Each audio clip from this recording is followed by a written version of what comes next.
Então, como eu estava a dizer, em relação àquilo que são, ou que foram os objetivos que nos regeram neste trabalho, nestas 4 últimas semanas, nós quisemos ter sempre aqui, de facto, um contexto de mudança para a José de Mel que nos permitisse ter aquilo que nós designámos no RFP de verdade clínica. Portanto, nós queremos efetivamente que as nossas pessoas das áreas clínicas consigam efetivamente registar o que fazem sem qualquer entrave ou sem qualquer limitação colocada depois pela parte final do processo, que é a faturação, e portanto quisemos de uma forma clara segregar isso, utilizando como no fundo guia aquilo que são as práticas internacionais, obviamente que se apliquem àquilo que é o nosso contexto, e também olhar para aquilo que é a prática do nosso Serviço Nacional de Saúde na lógica da interoperabilidade futura que desejamos ter. Portanto, nessa perspectiva, aquilo que a McKinsey nos propôs foi efetivamente olhar para estas 3 realidades, portanto, para aquilo que a José de Mel é à data de hoje, para aquilo que o nosso Sistema Nacional de Saúde já tem e olhar para aquilo que são as melhores práticas internacionais e perceber quão distantes nós estaríamos dessas boas práticas. Por outro lado, e casando isto, ou casando esta oportunidade, olhamos também para aquilo que poderia ser uma evolução do nosso modelo de financiamento, e nesta perspectiva, aqui não pegámos em nenhum conceito novo, pegámos num conceito que são os GDHs, que já usamos à data de hoje dentro da nossa organização, mas não para um fim de financiamento, e vimos como é que nós poderíamos usar, no fundo, este modelo para reaproveitar a informação que já produzimos e utilizá-la a nosso favor também para a negociação. E isto depois, obviamente, o João dará um contexto mais detalhado. E depois, numa lógica mais global, quisemos também perceber que todas estas mudanças teriam que encaixar naquilo que é o nosso objetivo mais médio prazo, que tem a ver com olharmos para tudo isto numa perspectiva de valor e deixarmos um pouco de lado aquilo que tem sido a nossa realidade, que é o preço do que fazemos per si, sem ter contexto com outras variáveis. E, portanto, olhar aqui numa lógica com o VBH no nosso horizonte e, portanto, como é que todas estas peças se podem conciliar para que isso resulte da melhor forma. Portanto, em termos de resumo do trabalho, portanto, como eu disse, isto foi uma abordagem estratégica, nós não saímos daqui com nenhum mapeamento feito, aquilo que temos efetivamente é uma visão estratégica das necessidades de mapeamentos com aquilo que é a nossa realidade atual, caso evoluamos exatamente com estas propostas que estão em cima da mesa, e portanto, obviamente que agora na fase de implementação, e já começámos a trabalhar com a New Angle, mas esta fase eu diria que é uma fase de envolvimento de todos, porque nós aqui não vamos, até agora não tomámos decisões, por assim dizer, tivemos propostas em cima da mesa, a partir de agora sim vamos ter que tomar decisões de avançar ou não avançar por este caminho de uma forma mais direta ou mais ajustada, e obviamente envolvendo todas as áreas que tenham que ser envolvidas para esse caminho ser feito com sucesso. Em relação aos outputs, portanto, aquilo que nós temos no final deste trabalho estratégico com a McKinsey são, para cada uma das áreas, os catálogos apontados como os melhores a adotar pela José de Mel e, numa perspectiva metodológica de evolução do modelo de faturação, também aquilo que efetivamente é a melhor recomendação para nós, no fundo, começarmos a abordar as nossas entidades financiadoras para traçarmos esse caminho juntos. Este trabalho teve essencialmente, portanto, foi feito num grupo mais restrito, no sentido de que nós todos os dias, ou numa permanência diária, fomos trabalhando a par e passo com a McKinsey, mas só para vos dizer porque é que não, entre aspas, não estiveram mais tempo presente connosco, porque efetivamente posso-vos dizer que durante as 2 primeiras semanas nós tivemos sobretudo a dar-lhes informação, portanto as reuniões que tínhamos diariamente era para ouvi-los pedir-nos informação, pedimos informação sobre isto, sobre aquilo, sobre outra coisa, para eles conseguirem ter de facto contexto.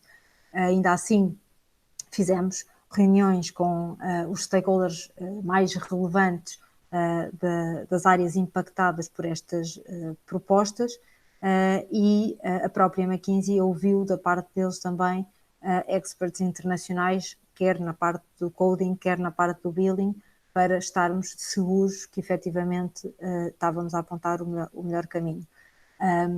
Obviamente que isto não pode acontecer sem o envolvimento da Everis, a Everis também foi envolvida nestas conversas para nós percebermos quão distantes estamos naquilo que é o produto Ecos, daquilo que são as necessidades para a implementação destas propostas e, portanto, fizemos também esse alinhamento com o nosso fornecedor do core e, portanto, à data de hoje estamos conscientes, no fundo, daquilo que temos ainda por fazer e do que precisamos fazer para que isto tenha o sucesso que queremos que tenha. Obviamente alinhado ou em alinhamento com a New Angle, que será a empresa que dará agora, no fundo, corpo ou que irá materializar esta implementação. Portanto, eu aqui se calhar não iria perder mais tempo, ia passar a palavra à Lara. A Lara vai falar-nos daquilo que é especificamente a proposta dos catálogos e para isso vai-vos dar o enquadramento necessário também para que possam depois fazer as perguntas que acharem convenientes. Lara, eu não sei se preferes apresentar tu, se queres que eu continue a apresentar. Não, podes continuar, Nélia, se não te importares. Pronto, eu vou dar aqui uma perspectiva mais clínica, obviamente, o que é que temos agora e o porquê que nós sentimos a necessidade de mudar, não é? O que é que está mal? Nós temos uma grande confusão neste momento entre aquilo que é clínico e que é faturação, não é? Em termos puramente clínicos, temos muito pouca informação estruturada. A que existe não tem utilidade porque não integra, quer clinicamente, em termos individuais, no processo clínico, e isto faz com que haja uma grande redundância no registro de informação, ou seja, nós temos de estar sempre a registar repetidamente a mesma informação clínica, a traduzir para os diferentes catálogos das entidades financeiras e tudo isto é, como nós sabemos, é um processo muito manual, muito moroso, muito frustrante para todas as partes, quer a parte clínica, quer a parte não clínica e isto acaba por desviar-nos a atenção e o tempo que nós devíamos estar a dedicar ao paciente, não é? E, portanto, para resolver estes constrangimentos, como a Nélia falou, em termos conceptuais, a McKinsey procurou uma solução que teria de apresentar já alguma maturidade em termos de standards internacionais e de boas práticas, mas também tendo muito nítida a realidade nacional, nomeadamente a nível do sistema público, para alinhar com o nosso objetivo de aumento de interoperabilidade e, obviamente, se adaptasse à realidade da José de Mel. Outros pontos mais práticos e que são importantes, e vamos ver na parte da implementação, é que tínhamos de ter disponibilizada uma versão em língua portuguesa e temos de ter, obviamente, a compatibilidade com o sistema informático com que estamos a avançar agora. Quando conjugamos estes requisitos todos... Desculpa. Não tem mal.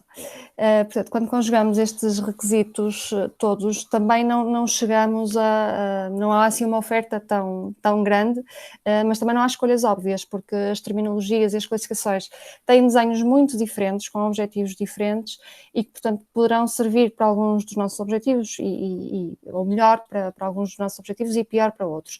Podes passar, Nélia, por favor. Eu vou falar agora um bocadinho da Snomed. Este slide eu acrescentei porque acho que facilita facilita perceber o que é em concreto a SNOMED. É uma terminologia standard internacional que representa ideias clínicas no processo clínico eletrónico. Ela é desenhada tendo em conta a experiência clínica do dia a dia, a atividade clínica e a atividade científica. E, portanto, tem a granularidade, nível de detalhe que está à altura da nossa atividade clínica. Portanto, será a melhor, eu não sei se será a única, mas é sem dúvida a melhor terminologia computável, ou seja, que é capaz depois de ser trabalhada no computador para descrever a realidade clínica individual.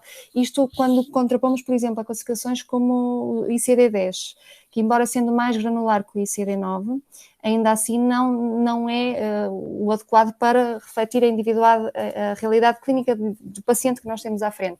É bom para agrupar ideias, para lhe dar um poder estatístico para determinados objetivos, mas de facto não tem essa granularidade. De uma forma muito simples, eu quando olho para este esquema da SNOMED, aquilo que me faz lembrar é olhamos para o Harrison, que é o nosso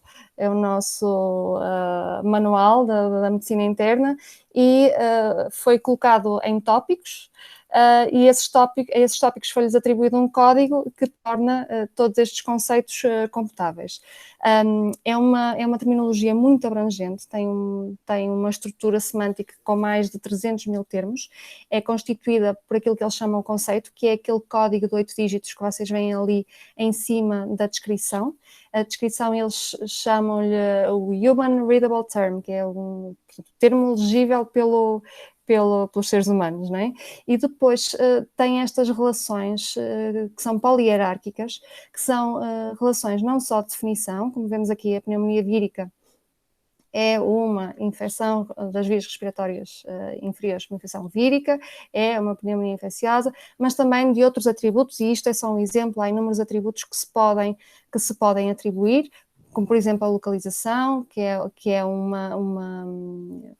atinge a estrutura pulmonar, que depois ainda pode ser refinada ao lobo, etc. E todos estes conceitos depois podem ser combinados, portanto tem de facto uma complexidade muito grande, mas a nossa linguagem, como nós sabemos, a nossa linguagem não é simples e, portanto, tem mesmo de ser assim e é por isso que responde bem e que foi considerada a melhor opção em termos de futuro.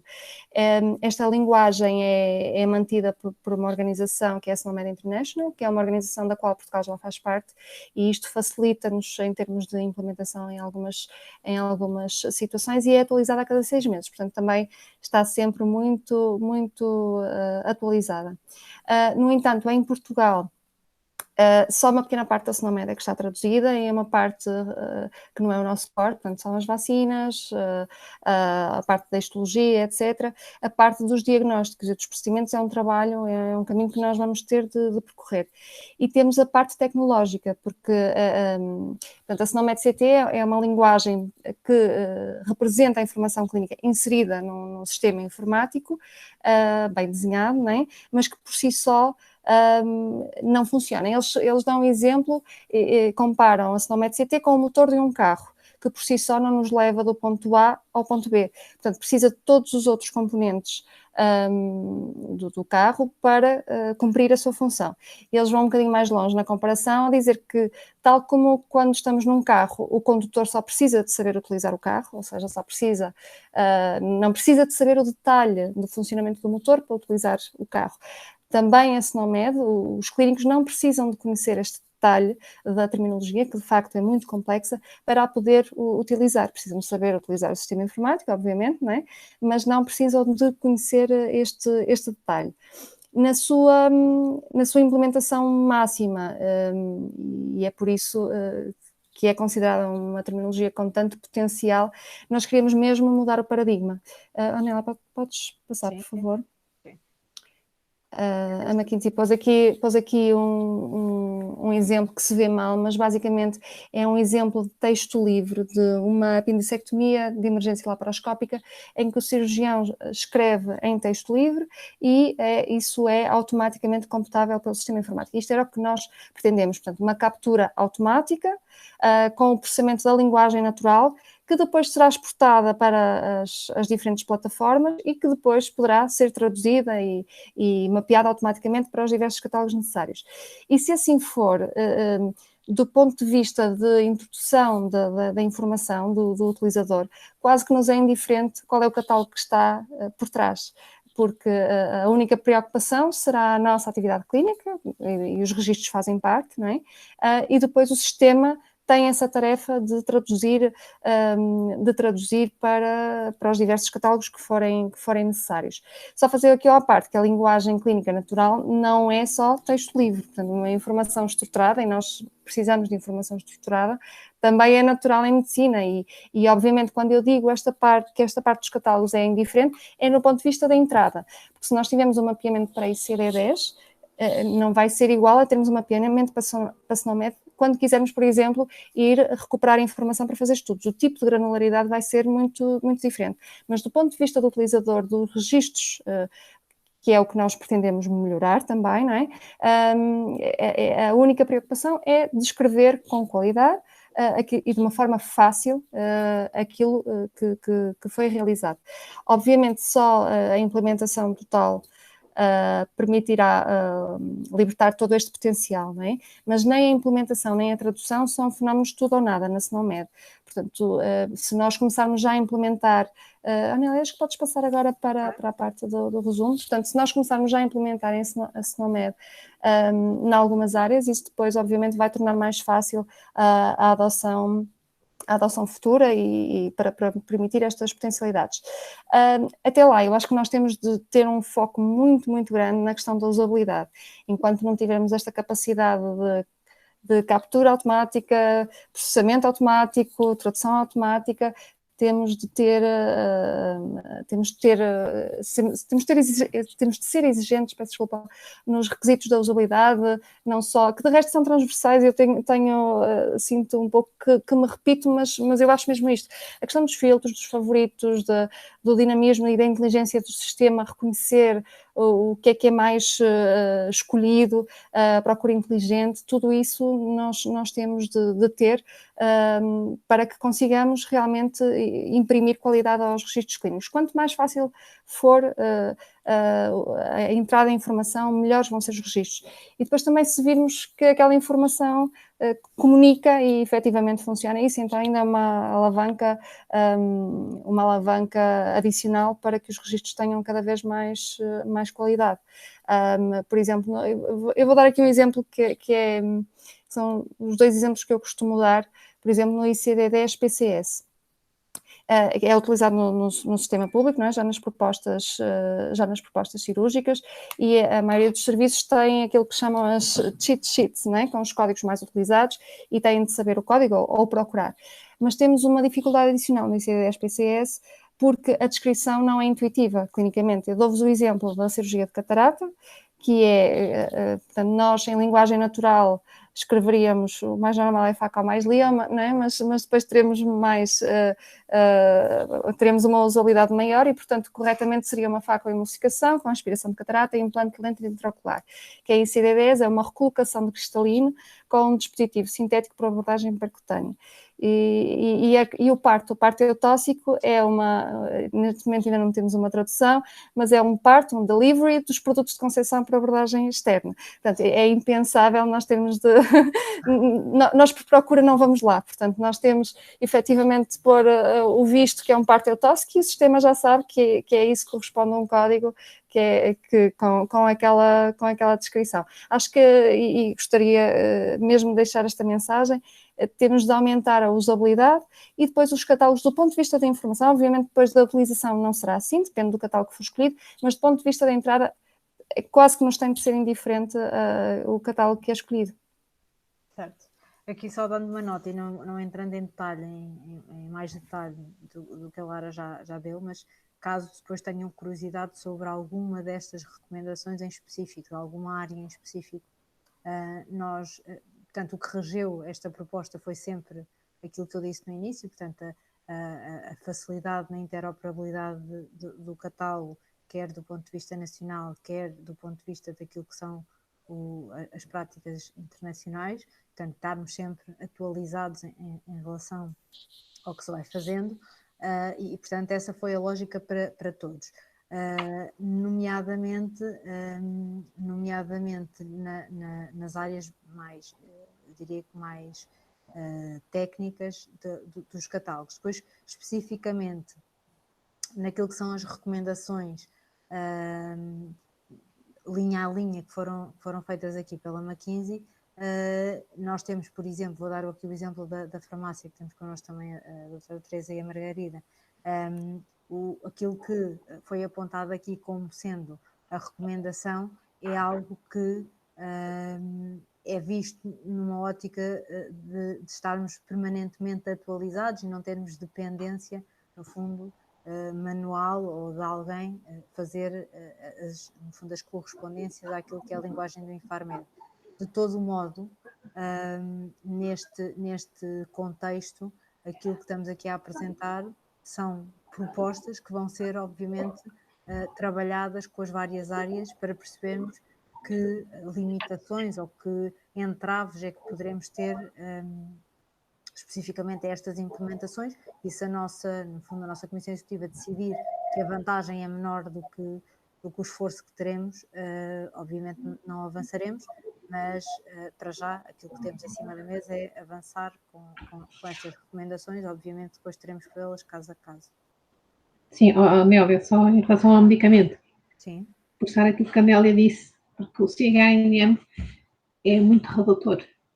Sim. O próprio Infarmed está a pensar em criar outra coisa. Sim. Portanto, em relação ao medicamento temos que ver, porque há um código ATC, há um STIM, há uma série de informação que pode ser... O código ATC no fundo foi a proposta inicial da McKinsey e é nesse sentido. Aliás, a primeira abordagem que fiz à farmácia foi exatamente para perceber se nós internamente já utilizaríamos, e portanto aqui, no fundo, a recomendação foi passo a passo, ou seja, se o CHNM de alguma forma já está ligado à linguagem ATC, nós poderíamos usá-lo como uma primeira iteração. Quando tivéssemos o sistema nacional completamente estável em relação a essa articulação, poderíamos passar a usar diretamente essa linguagem internacional. Portanto, foi esse o propósito de não estar aqui logo a linguagem internacional e aparecer primeiro a nossa linguagem nacional, até porque ela é também uma exigência já à data de hoje para outros fins que não só os da prescrição e da codificação interna. Mas obviamente que teremos que trabalhar agora em todas estas áreas para que na implementação não tenhamos surpresas e estejamos, no fundo, a escolher efetivamente o melhor caminho. Uhum. Se calhar vou avançar, Lara, sobre este. Posso passar? Sim, podes. Pronto. Então, só aqui para dar alguma sustentação àquilo que a Lara também explicou. Portanto, todas estas tecnicidades sobre o SNOMED parecem-nos, e eu falo também por mim, parecem-nos bastante complexas e efetivamente não são temas leves, mas também queria descansar-vos no sentido que, não sendo a coisa mais óbvia, se calhar para quem está a olhar neste contexto mais académico, quando na verdade se usa na prática aquilo que é a experiência internacional, de facto diz-nos que é bastante favorável. Nós aqui, em termos de proposta de implementação, tomámos aqui um caminho mais cauteloso e, portanto, a ideia era que numa primeira vaga de implementação nós adotássemos aquilo que já existe traduzido para português, e portanto aqui estamos a falar da anatomia patológica, da área da vacinação, alergias e nutrição, que per si são áreas redutoras para aquilo que é o espectro global desta necessidade. De todo modo, nós aqui podemos agora tomar outras decisões, nomeadamente tivemos mesmo há pouco uma reunião com a equipa que vai implementar, onde estivemos a discutir efetivamente se nós nesta primeira vaga poderíamos ou não já fazer uma abordagem integral para a área de diagnósticos. Isto obviamente vai depender muito do esforço de tradução que estamos aqui que estamos aqui, que iremos ter, o esforço de validação interna, obviamente, de aceitação dessa tradução, porque, como a Lara disse, há a SNOMED internacional, no fundo, é quem aprova ou não aprova essa tradução, e uma vez aprovada, ela fica vigente no país. Portanto, se nós fizermos esse esforço, se isto for aceito pela SNOMED internacional, estamos a dizer que todos os prestadores em Portugal, públicos e privados, poderão utilizar essa mesma tradução. E o contrário também é verdade, ou seja, se o SNS ou outro prestador privado fizerem tradução, peço desculpa. Estão a ouvir? Sim, peço desculpa. Fizerem tradução, nós ficaremos também, no fundo, com a possibilidade de a utilizar. Portanto, a nossa proposta era fazer isto por passos e, obviamente, como eu disse no início, nós aqui vamos precisar muito destas áreas para, de facto, fazermos o trabalho com a qualidade necessária e, para isso, temos que ter duas coisas fundamentalmente. Um sistema que suporte tudo isto com a qualidade que é necessária e, por outro lado, que nós tenhamos capacidade de fazer tradução e validação para estarmos prontos a entrar no dia que entrar a primeira unidade com o novo sistema Core. Portanto, este é o plano muito de alto nível e agora, como eu estava a dizer há pouco, vamos detalhá-lo e olhar para as especificidades destas áreas, ver as vantagens que temos em implementá-las desde já e perceber o que é que poderíamos fazer além daquilo que já são as traduções. Só para informação também de contexto, nós estamos a tentar com muita força promover aqui algumas reuniões no fundo, com hospitais internacionais que já usam a terminologia SNOMED e que já têm maturidade nessa utilização. Portanto, estamos a tentar promover uma reunião para discutirmos, quer do ponto de vista clínico, da usabilidade, quer do ponto de vista técnico, das necessidades de implementação e manutenção. Estamos a tentar promover essa reunião para que nós possamos aprender um pouco mais ou perceber também a realidade de quem já vive isto no seu dia-a-dia há alguns anos. Nessa reunião, nós estamos ainda sem data e, obviamente, estamos sempre dependentes da disponibilidade destes hospitais, mas nós gostaríamos muito de contar, quer com a área clínica, quer com a área técnica, para, no fundo, bebermos todo o conhecimento que seja necessário para depois tomarmos as nossas decisões de implementação. Essa reunião não está ainda marcada, mas nós queremos que ela aconteça ainda no mês de junho e logo que tenhamos data também vos colocaremos a par para que possam estar presentes e também formular as vossas questões e tirarmos as dúvidas todas que precisarmos tirar. Agora, e só para dar contexto àquilo que o João vai falar a seguir, portanto, aqui numa abordagem agora mais global, portanto, o tema do SNOMED está sobretudo centrado na parte do coding e naquilo que é a escrita da área clínica. Nós agora vamos falar um pouco mais sobre os GDHs e de como é que esta função anterior, portanto, estes catálogos e estas terminologias poderão ajudar a melhorar a utilização do GDH também no ponto de vista mais de financiamento. Isto, obviamente, começa, ou que nós temos que pensar desde logo a partir do momento do agendamento e, portanto, para isso teremos que pensar em concreto que tipo de catálogo é que vamos ter que ter para, do ponto de vista do agendamento, conseguirmos ter um mapeamento automático para a linguagem clínica e depois dessa linguagem clínica, como é que podemos, numa primeira fase em que tenhamos ainda o financiamento as-is, nós teremos que fazer aqui uma transformação dessa linguagem naquilo que é a nossa linguagem de venda, que é a nossa linguagem interna, a TOM e a codificação interna atual. De futuro isso cairia, portanto nós deixaríamos de ter essa necessidade de tradução e passaríamos a usar no fundo o GDH para as duas perspectivas, clínica e de financiamento. João, se calhar ia-te passar agora a palavra, se vai-me só dando nota se queres que eu vá passando os slides. Certo, por uma questão de ritmo, se calhar eu vou apresentar eu próprio, só não levo mal. Não. Sim, e vou tentar pôr um bocadinho maior, até porque estes slides de billing têm um conjunto de informação bastante densa. Foste promovida, Nélia. Não estava a ver. O quê? Ok, toda a gente Foste consegue ver? promovida. Certo. Já nem para passar slides serves. Não. Dá para bloquear o Mário Bica? Não. Não é esse o ponto, nada disso. Era só para ter o ecrã também em full, na tentativa de... O slide é bastante denso, mas de qualquer das formas não é pelo... Não ficou honrado com a necessidade de justificares perante a minha piada. Não, tranquilo.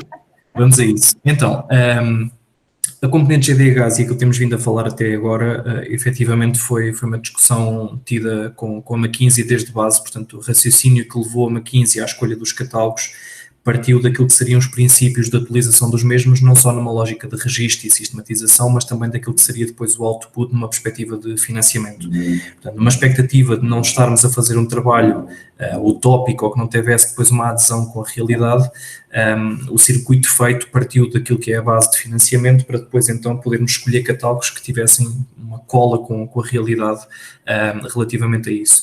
No entanto, e não obstante isso mesmo, aquilo que foi o âmbito desta primeira fase foi efetivamente a escolha dos catálogos e não necessariamente aquilo que é a escolha de um sistema de financiamento. Fizemos antes uma discussão bastante rica e proativa nesse sentido, porque a expectativa é que façamos agora uma tomada de decisão ou aquilo que são as escolhas necessárias para no futuro não ficarmos com dependências nesse sentido, seja GDHs, seja Value Based Healthcare ou seja outra iniciativa que possamos querer ter numa lógica de evolução do sistema de financiamento em saúde, seja por obrigação do mercado ou por vontade nossa de nossa saúde, a ideia é que estamos num ponto em que efetivamente não haja dependências no futuro, seja da ferramenta, seja dos catálogos que possamos escolher. Nesse sentido, obviamente, aquilo que são os modelos compreensivos de financiamento são os mais regulares ao longo desse mundo fora. Os GDHs são bastante utilizados na perspectiva de financiamento. Aquilo que foi interessante perceber é que existe aqui algumas formas de abordar os GDHs que os trazem mais próximos a uma realidade daquilo que é prestação privada. Nesse sentido, este slide mostra exatamente isso. Existe aqui uma forma de aplicabilidade daquilo que são os GDHs que se estende para além daquilo que é apenas e somente o que conhecemos do público, por exemplo, em termos nacionais. Existe a capacidade de nós aplicarmos os GDHs àquilo que é o âmbito que faz efetivamente sentido. No caso, por exemplo, do ambulatório, certamente o Fee for Service continua a ser aquilo que é o sistema de financiamento predileto. No entanto, aquilo que é uma visão compreensível, portanto, de grupos de diagnóstico homogéneo, os DRGs em inglês, procura então aqui aquilo que é uma lógica compreensiva e de partilha de risco não só entre o prestador e o financiador, mas também aquilo que é uma lógica de maior organização em torno do registro e daquilo que é depois o processo de faturação.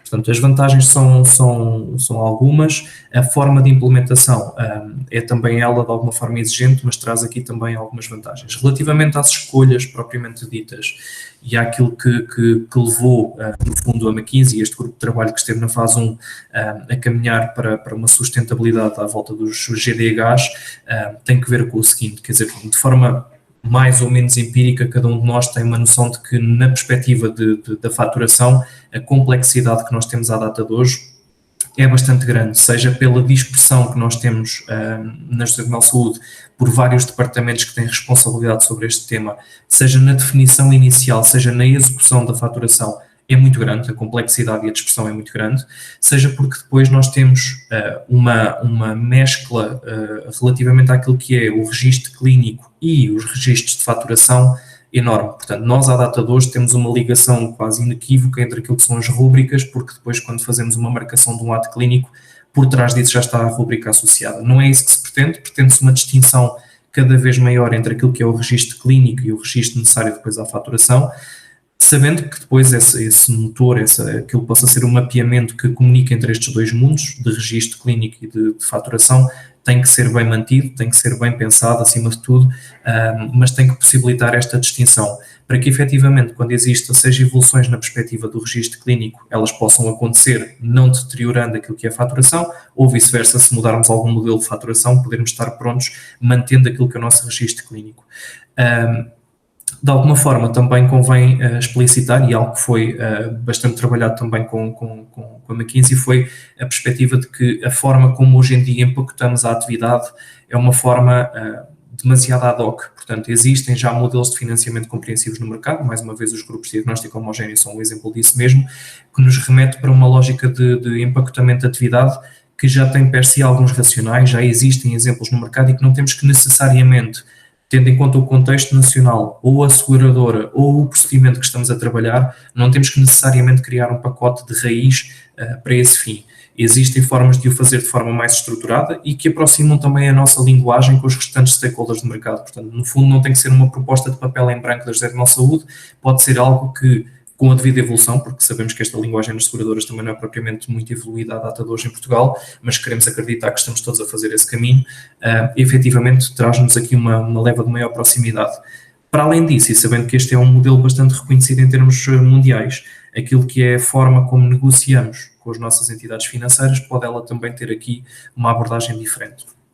Portanto, aquilo que foi o modelo que ficou como pensamento e como target proposto pela McKinsey foi um modelo de considerar aquilo que é uma componente que se mantém em fee for service para a componente de ambulatório e naquilo que é a perspectiva de internamento e cirurgia, termos aqui um modelo de GDHs. Modelo esse que seria um modelo adaptado, no fundo, na perspectiva de adotarmos aquilo que o GDHs tem de bom e de paralelismo com o mercado, mas adaptado àquilo que é a realidade da prática privada em termos nacionais.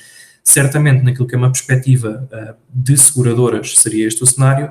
Numa perspectiva de privados, há aqui, obviamente, ainda uma componente que pode e deve manter-se numa lógica de fee for service, porque a pressão também do mercado nesse sentido é diferente e a organização, a negociação e tudo o que está distrito a esta lógica de financiamento é completamente diferente. Portanto, no pilar central foca-se aquilo que é um financiamento por EFRs e aquilo que seria a adoção do modelo de GDHs misto com fee for service. Naquilo que é componente GDHs, e é aqui que há um twist relativamente àquilo que nós podemos reconhecer para quem tem contacto com as tabelas de GDHs do público e afins, há aqui uma forma interessante e que nos foi mostrada pela McKinsey de negociar ou de alguma forma valorizar aquilo que é a prestação de cuidados no privado, ainda que se possa ter como referência uma tabela já existente, ainda que se possa ter como uma referência que nós sabemos que na maioria dos casos está abaixo daquilo que é o valor praticado em termos privados, uma forma de a distinguir e de a valorizar. A McKinsey propôs um modelo que é utilizado noutros prestadores em termos europeus, de ter aqui um fator de ajustamento, que é todo este quadro azul escuro à direita, que no fundo serve de multiplicador sobre aquilo que possam ser os valores de base existentes no GDH. Por modelo, o grupo de diagnóstico homogéneo à data de hoje é já per si um valor que tem à cabeça um base rate, aquilo que é um valor de base, mas que depois, consoante aquilo que seja a severidade, tem um ajuste desse mesmo valor. Se nós fizermos uma leitura daquilo que são os preços no público, para cada GDH existem 4 preços pré-estabelecidos, consoante aquilo que é o nível de severidade do doente tratado. E, portanto, logo aqui nós temos uma componente que tem em conta a complexidade do doente tratado. Por outro lado, e adicionalmente a isso, deve-se ter em conta nestes fatores de negociação, naquilo que é um modelo de financiamento com base em GDHs no privado, aquilo que são fatores de ajuste.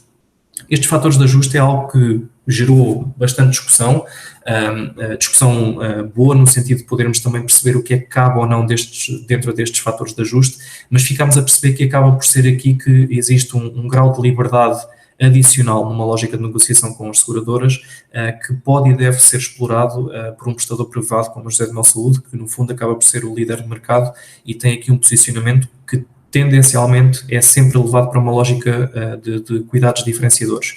Seja um fator de localização, porque efetivamente Lisboa poderá ter aqui uma ponderação acima de outras zonas do país, seja por uma lógica de valor propriamente dito, seja por uma lógica até de serviço ou de acessibilidade aos serviços, o valor de base do GDH pode e deve ser multiplicado com aquilo que é um fator de ajustamento para valorização, então, naquilo que é uma lógica de prestação privada. João, só uma questão. Isso quer dizer que, no limite, nós podíamos ter preços diferentes para o Porto e para Lisboa, por exemplo? Exatamente, sim. Ok. À data de hoje, e não sei se é explícito para todos, mas nós temos preços diferentes para o Porto e para Lisboa, para a unidade A e B, para a EFR, A, B e C. Claro, sim. Aqui só ver ao adotar um modelo único, eu estava a tentar perceber se isso depois variava de localização para localização. Um dos fatores Sim. pode ser isso, precisamente para nós mantermos essa possibilidade de distinguir até a concorrência. Sim. Portanto, se estivermos a falar da nossa concorrência a norte e dos preços que ela tem e da concorrência a sul e dos preços que tem, elas de facto têm preços distintos e aqui isso também deveria ser permitido. Sim. Outro ponto também que deve ser tido em conta é que efetivamente o que acaba por acontecer é que rapidamente nós caminhamos para um modelo que vai empurrando cada vez mais para o final daquilo que possa ser um processo de faturação, esse tipo de divergência. Portanto, não haverá diferenças naquilo que é o registro clínico à cabeça, não haverá diferenças naquilo que é a perspectiva de codificação, naquilo que é o output que será o GDH. Os fatores distintivos devem ser tidos em conta numa perspectiva, exatamente como estamos aqui a falar, de financiamento. E nesse sentido, mesmo que alteremos numa lógica de negociação alguma abordagem com a seguradora A, B ou C, estamos a falar daquilo que é uma visão que não tem impacto para trás na forma como trabalhamos e como fazemos a prestação de cuidados, o respectivo registro e lançamento dos códigos e a utilização dos catálogos. É algo que fica remetido para uma leva bastante mais à saída do que aquilo que nós fazemos hoje em dia. Eu tenho uma dúvida, João. Sim. Em relação a isto e estas diferenças de financiamento, portanto, o que estamos a pensar é que vamos para um Value-Based Healthcare com todas estas variáveis. Mas, pelo que eu estou a perceber, isso seria refletido diretamente na fatura do cliente à saída, é isso? Sim, mas também com uma diferença, que é isso era tido em conta a priori com a seguradora numa negociação. Portanto, quando nós falamos numa lógica de modelos compreensivos, nós deixamos de ter uma perspectiva quase de negociação linha a linha, como acontece hoje em dia com as seguradoras. Antes trabalhamos numa perspectiva de definir um range, portanto um espectro de valor, em que para aquele GDH nós sabemos que podemos, ou seja, fica negociado com a seguradora que podemos ter doentes que gastam 2.000 e outros que podem ir até 2.000, em que os fatores que causam esta variação, habitualmente, e à data de hoje, são, por exemplo, a severidade. Isto fica pré-estabelecido com a seguradora, portanto a resposta é sim, mas também existe logo à cabeça numa perspectiva de negociação essa diferença, portanto tem na fatura. Eu só estou a colocar esta dúvida, porque o sistema mais parecido que eu conheço disto é o sistema norte-americano, mas que é feito de uma forma um bocadinho diferente, que existe ali uns 10 a 15%, acho que são 15%, que no fim do ano são atribuídos ao hospital consoante a performance do hospital e consoante os resultados que apresentam, sejam eles clínicos ou comunicacionais, whatever. A questão aqui é que eu não consigo, mas é se calhar falta de imaginação minha, perceber, porque isso implicava, eu só vou ter a codificação completamente correta a posteriori, portanto, eu à saída do doente, à entrada do doente seria impossível, porque eu não teria o doente estadiado em tudo o que é grupos diagnósticos homogéneos para poder fazer essa estimativa. E à saída do doente também eu não tenho, na maior parte das vezes, todos os dados, não é? Porque depende muito da codificação. Eu não consigo imaginar, a não ser que seja uma reconciliação a posteriori no fim do ano, como o sistema norte-americano, eu não consigo imaginar como é que isso poderia funcionar online. Há aqui dois fatores, efetivamente, ou uma lógica de reconciliação, como estávamos a falar efetivamente, e portanto aquilo que seria a diferenciação de valor era acertado depois mais à frente, mas numa lógica, e por isso é que obviamente a parte do private, daquilo que é o preço privado, fica muito mais numa lógica de fee for service. No caso das entidades seria numa lógica de reconciliação ou numa perspectiva de ter a codificação mais on time. Portanto, são dois caminhos que são possíveis.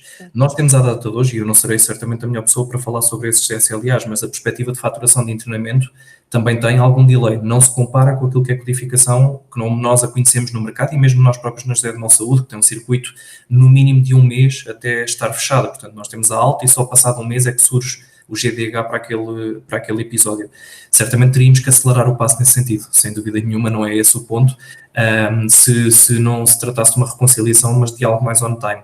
Estamos a trabalhar também em ferramentas que o vão permitir nesse sentido e, portanto, há aqui essas duas possibilidades. Mas implicava ter sistemas de faturação completamente diferentes consoante as entidades, não é? Numa ADSE, em que nós temos prazos muito limitados para apresentar a faturação, eu não estou a ver a conseguir convencê-los a entrar numa coisa destas, não é? Sim. Implicava sempre terem sistemas híbridos, não? Sim, aqui a proposta é exatamente nesse sentido. Portanto, se recuarmos 1 ou 2 slides, percebemos claramente que a proposta é focarmos naquilo que é este propósito do GDHs para as entidades privadas. As entidades públicas, portanto estamos aqui a falar de ADSEs e similares, estariam numa perspectiva de GDHs se elas próprias entenderem caminhar por esse caminho. Se não o fizerem, nós obviamente teremos de ter aqui um sistema misto e a nossa preparação, ou portanto esta fase de transição já nos prepara para isso. Portanto, imaginando que nós avançamos em primeiro para multicare, nós durante algum tempo teremos sempre esta dualidade. Portanto, alguns serão em Fee for Service, outros serão em GDH. Aquilo que estamos a dizer é que se a ADSE nunca adotar isto, nós teremos sempre a ADSE a ser faturada da forma como é à data de hoje.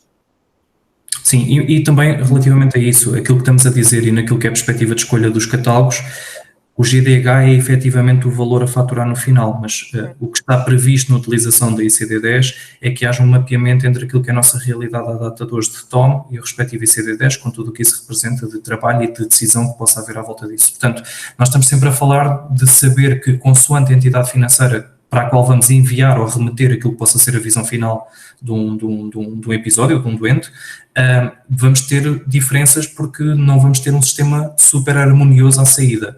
Antes procuramos ter dentro de portas até tão mais tarde quanto possível no circuito essa harmonia e, portanto, a decisão será de tentar de alguma forma sistematizar os catálogos internos e aquilo que é o respectivo mapeamento entre eles para podermos remeter então numa lógica até de broker a perspectiva da diversidade daquilo que é a forma de faturar ficar completamente intrínseca àquilo que é depois o último passo de envio de informação para a seguradora.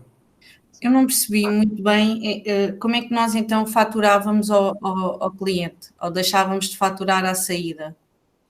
Não, ao cliente faturávamos, repara, o tema, vamos ver, a escolha dos catálogos ou aquilo que é uma visão de modelo de financiamento não pode substituir de alguma forma aquilo que é a forma como as coisas correm à data de hoje, o lançamento de uma fatura. Precisamente por isso é que neste grupo aqui da direita, da out of pocket, os privados puros, existe e mantém-se uma lógica de fee for service, quer dizer, não faz sentido deixar de emitir uma fatura à saída ao cliente por causa de estar à espera de uma codificação. O fee for service mantém-se como sendo, numa perspectiva de privados puros, como um sistema plausível e o mais provável. Desculpa, Jorge, mas diz-me uma coisa, por exemplo, imagina que uma seguradora diz que eu tenho que pagar 10% daquilo que é o custo do internamento, do valor global.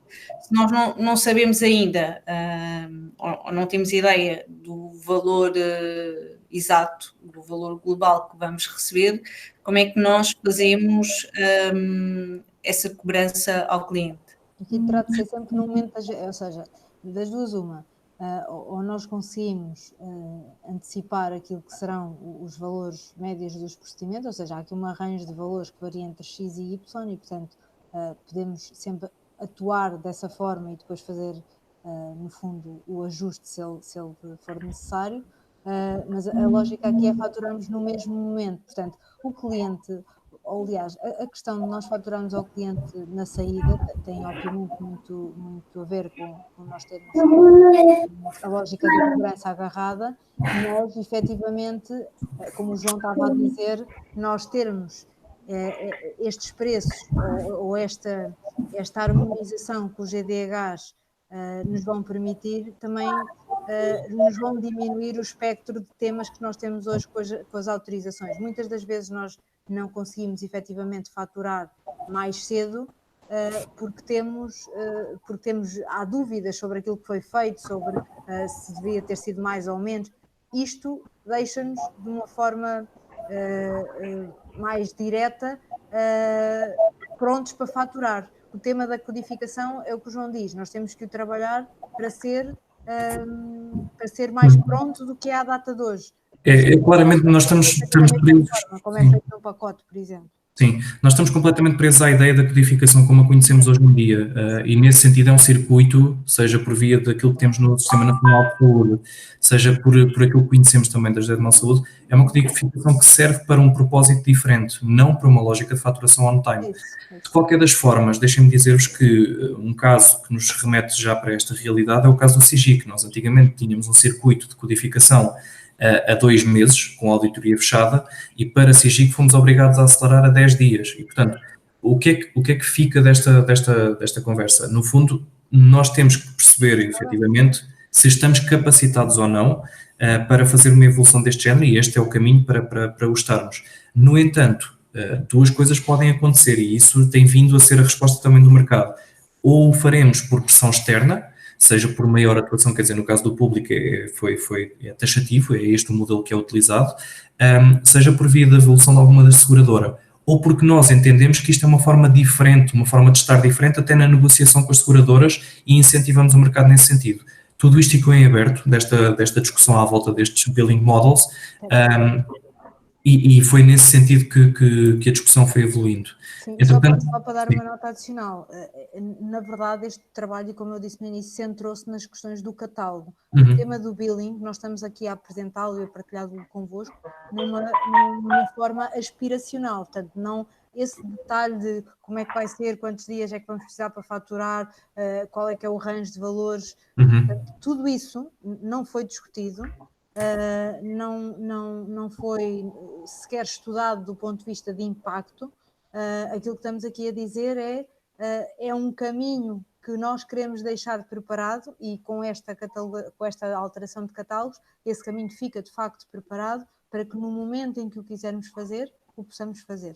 Mas para ficar claro, agora o que foi a aprovação, entre aspas, foram apenas os catálogos, não a questão... Sim, e isso é o que ficou exatamente neste cronograma. Portanto, no fundo, aquilo que é uma proposta ou aquilo que seria uma visão de adequabilidade na perspectiva de billing ficou meramente uma proposta deixada pela McKinsey de como é que veria em termos de tempo de implementação esta lógica do billing. No entanto, aquilo que ficou bastante mais explícito entre todos foi aquilo que seriam os timings envolvidos na adaptação e naquilo que é a implementação da escolha dos catálogos feitos. Aqui, claramente, temos muito trabalho a fazer. Nélia, não sei se queres levar tudo. Sim? Sim, mas vai-me complementando, João. Aqui, na verdade, e dando seguimento àquilo que estava a dizer, aquilo que ficou definido é que, efetivamente, nós, para termos aquilo que pretendemos em termos de sistema core, temos que fazer já a preparação para a mudança dos catálogos. Vamos ter que ter a estrutura basilar para, no fundo, estruturar estes catálogos de forma a que eles possam ser utilizados depois para o billing, se assim o desejarmos e quando o desejarmos. Mas para já não vamos, em sede de implementação, não vamos trabalhar as questões do GDH para efeitos de financiamento. Portanto, o que é que vamos fazer? Eu não sei se estava no outro slide, João, já agora, desculpe.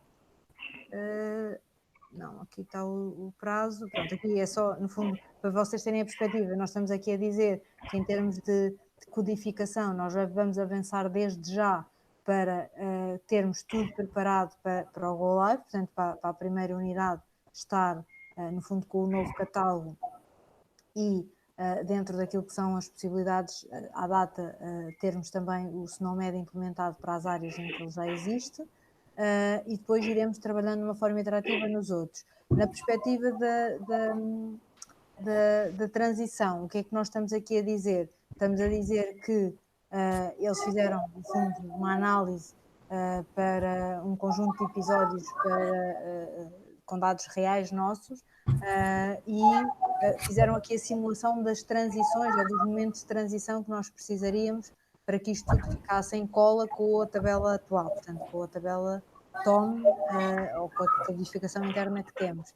E, portanto, a ideia é, efetivamente, ao longo desta jornada, nós vamos ter mecanismos automáticos que, agora vou dar o exemplo prático, os médicos passam a fazer os seus registros na sua linguagem natural, que será depois, no fundo, passada para a codificação SNOMED nas áreas em que ela está implementada. Nas áreas em que não está implementado, nós vamos usar um catálogo ICD quer para diagnósticos, quer para procedimentos, e aqui com as funcionalidades do sistema que permitam aos médicos não ter de saber codificar. Portanto, aqui é muito importante dizer isto, como forçando a mensagem que a Lara disse há pouco, eles terão obviamente que fazer os seus registros, mas não terão de saber o código específico do ICD-10, portanto terão que efetivamente ter ajuda no fundo do sistema para conseguirem escolher quando assim o tiverem que fazer. No momento em que eu vou precisar, por exemplo, vou falar já num primeiro momento em que eu precisei, quando eu peço uma autorização à entidade para um internamento ou para uma cirurgia, eu vou precisar de passar aquilo que são as nossas nomenclaturas clínicas para a nomenclatura que a entidade percebe. E, portanto, aqui vou ter uma primeira tradução. Nos registros clínicos do bloco e afins, vou ter a linguagem clínica. E depois, no momento em que volto a precisar de faturar, vou voltar a traduzir aquilo que está lá para a linguagem TOM. Aquilo que temos, no fundo, é o trabalho, um one shot, não é? De fazer este mapeamento. E assim que ele esteja feito, é metê-lo no sítio certo para que o sistema o consiga ler e que não exista necessidade humana, no fundo, de fazer qualquer interpretação. Mas nós vamos ter isso já para as clínicas ou para o primeiro hospital, Nélia? Sim. A ideia é que essa tradução já? Sim. Portanto, é isso que nós vamos trabalhar, a bem da verdade, e aqui vou usar as palavras do João. Ele ontem dizia isto, porque isto parece tudo demasiado complexo, e o João está aqui, pode-me corrigir se não for suficientemente clara, mas efetivamente nós não estamos a falar de uma folha em branco. Nós à data de hoje já usamos GDHs, e aqui o João, melhor do que eu, sabe dizer isso, nós já usamos e, portanto, nós já temos transformações de tomos em ICDs, porque nós quando estamos a codificar, e está aqui a Lara, que sabe mais do que eu deste assunto, muito mais, nós já estamos a interpretar a escrita dos nossos médicos naquilo que são as linguagens que usamos também para faturar e estamos a traduzi-las para o ICD-10. Portanto, aquilo que estamos a dizer é, nós não estamos a partir do zero, nós já temos referência, já temos mais recorrentes com esse mapeamento. Quando o médico fizer uma proposta, Nélia? Sim, mas deixa-me só complementar aquilo que a Nélia disse, Vitória, tentando também responder à tua pergunta. A questão é, a escolha dos catálogos efetivamente que está aqui a ser proposta terá a sua visão e a sua aplicabilidade no primeiro Go Live, sem dúvida nenhuma, é essa a intenção.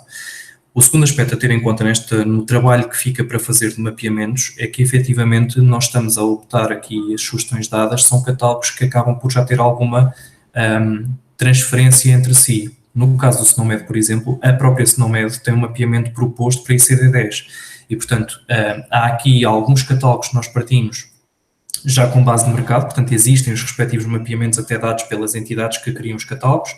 Por outro lado, à semelhança do que foi feito também até numa lógica de mercado da transição da ICD-9 para a ICD-10, existe a base de trabalho que foi feita nas nossas PPPs, portanto há um mapeamento que tem vindo a ser usado pela casa exatamente para isso. Onde é que nós temos, se calhar, um terreno mais aberto, digamos assim, e que deve ser explorado com critério, é efetivamente nesta lógica das TOMs que falávamos ainda há pouco. Nós já codificamos há muitos anos na José de Mão Saúde, também usamos TOMs há muitos anos, obviamente, e nesse sentido, pelo menos uma base estatística nós temos como ponto de partida. Obviamente não vai ser uma lógica inequívoca de códigos de 1 para 1. Há aqui decisões clínicas, há aqui decisões financeiras que são tidas, mas é também esse stress test que vai ser feito precisamente nesta segunda fase do projeto. Ao criar os mapeamentos, nós temos que depois perceber qual é que é o cenário de aplicabilidade dos mesmos e o que é que causam em termos de constrangimento, seja constrangimento na utilização, constrangimento até numa lógica financeira. Agora, o que é específico e o que fica também de mote sobre a escolha destes catálogos é que todos eles têm um conjunto de funcionalidades de sistema que devem ser tidos em conta. Nós deixamos de olhar para aquilo que é a utilização do ICD-10, como é feito, o ICD-9, neste caso hoje em dia em Glint, que é um uma lista de pesquisa muito direta, ou por código ou por descrição, convém tentarmos junto a Everis, e esses requisitos estão a ser passados todos numa lógica de B, na perspectiva de desenvolvermos aquilo que são os motores de pesquisa que a própria CD10 também já prevê. Portanto, não vamos querer ter uma aplicação destes catálogos crua, queremos tendencialmente que o sistema usufrua da inteligência que cada um deles tem por trás. No caso da SNOMED, obviamente, essa inteligência é um motor de semântica, portanto, a forma como nós vamos escrevendo o texto determina a sugestão dos códigos e depois, obviamente, há uma validação por parte do médico ao fazer a escolha dos códigos. Tudo isso tem que ser tido em conta, tal como existe um algoritmo muito específico na escolha dos códigos de enfermagem. A CIP tem um algoritmo de seleção precisamente para a utilização dos códigos. Tendencialmente, aquilo que tem que ser feito é usufruir daquilo que o mercado oferece como boa prática, os mapeamentos que já possam existir, mas ter a certeza que quando aplicamos no sistema, tentamos que seja usufruto do sistema, que seja usufruído no sistema daquilo que é a inteligência que está inerente a cada um dos catálogos. Os mapeamentos que fiquem por fazer, e serão, obviamente, alguns, ainda assim há uma base de história que deve ser tida em conta, há um ponto de partida que nos pode dar aqui um pontapé de saída interessante e que pode levar a que a discussão não seja de folha em branco, portanto há que ter isso em conta. Mas, então, eu tenho aqui uma pergunta, desculpa, Vitória, não sei se queres fazer tu primeiro. Não, eu queria só perceber se, de forma operacional, se o médico, quando fizer uma proposta cirúrgica, vai passar a escolher em CD10. A proposta da McKinsey é assim, é que faça já a inserção em CD10. Obviamente isso depois tem que ser discutido, como a Nélia disse bem, isto não deixa de ser uma proposta, agora aquilo que é a adesão à prática e a realidade de implementação vai ser testada nesta fase 2, mas a proposta é que seja feita diretamente em CD10. Traz esse tal motor inteligente que tu estás a falar, é isso? Sim, exatamente. Aqui, reparem, a perspectiva está exatamente aqui. E quando fizer os registros, vai fazê-los à mesma em texto livre. Os que quiser fazer em texto livre, certo? Sim, exatamente. A minha pergunta era se vocês já têm alguma noção do lado da Everis, não é? Porque isto tem aqui muita complexidade, mesmo para a introdução do SNOMED, tecnologicamente a Everis não está preparada. Até eventualmente podem recorrer até a software que já o faça e integrá-lo no produto. Pode ser um caminho, mas para já eu acho que do lado deles não estou a ver isso a acontecer no curto prazo, mas também temos o tema das traduções, segundo eu percebi. A minha questão é muito esta, na linha do que a Vitória estava a perguntar, que é, enquanto não temos o SNOMED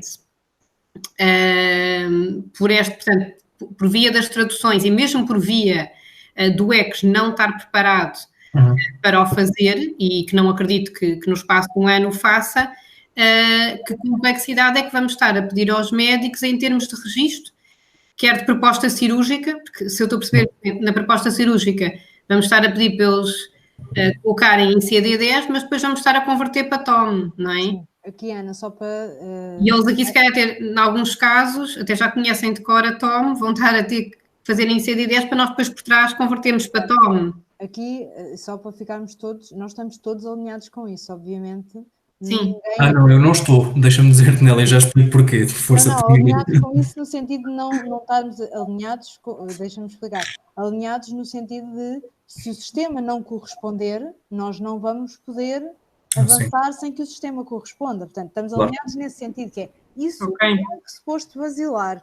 Se o sistema, e isso acho que não há um se, porque na verdade quando nós colocámos isto à Everis foi como tem de ser, portanto não há uma opção, e portanto, ou se, como dizia o Zé Vera, ou sim, eles vão ter que fazer, e vão ter que fazer para o momento em que nós vamos precisar, que é o arranque de junho de 21. Sim, mas é um grande desafio, temos a noção, assim, eu acho... Todos temos essa noção e temos receio, acho que toda a gente com alguma consciência da complexidade que está aqui, e eu não tenho conhecimento técnico, mas consigo avaliar que é uma mudança de paradigma enorme. Sim, mas eu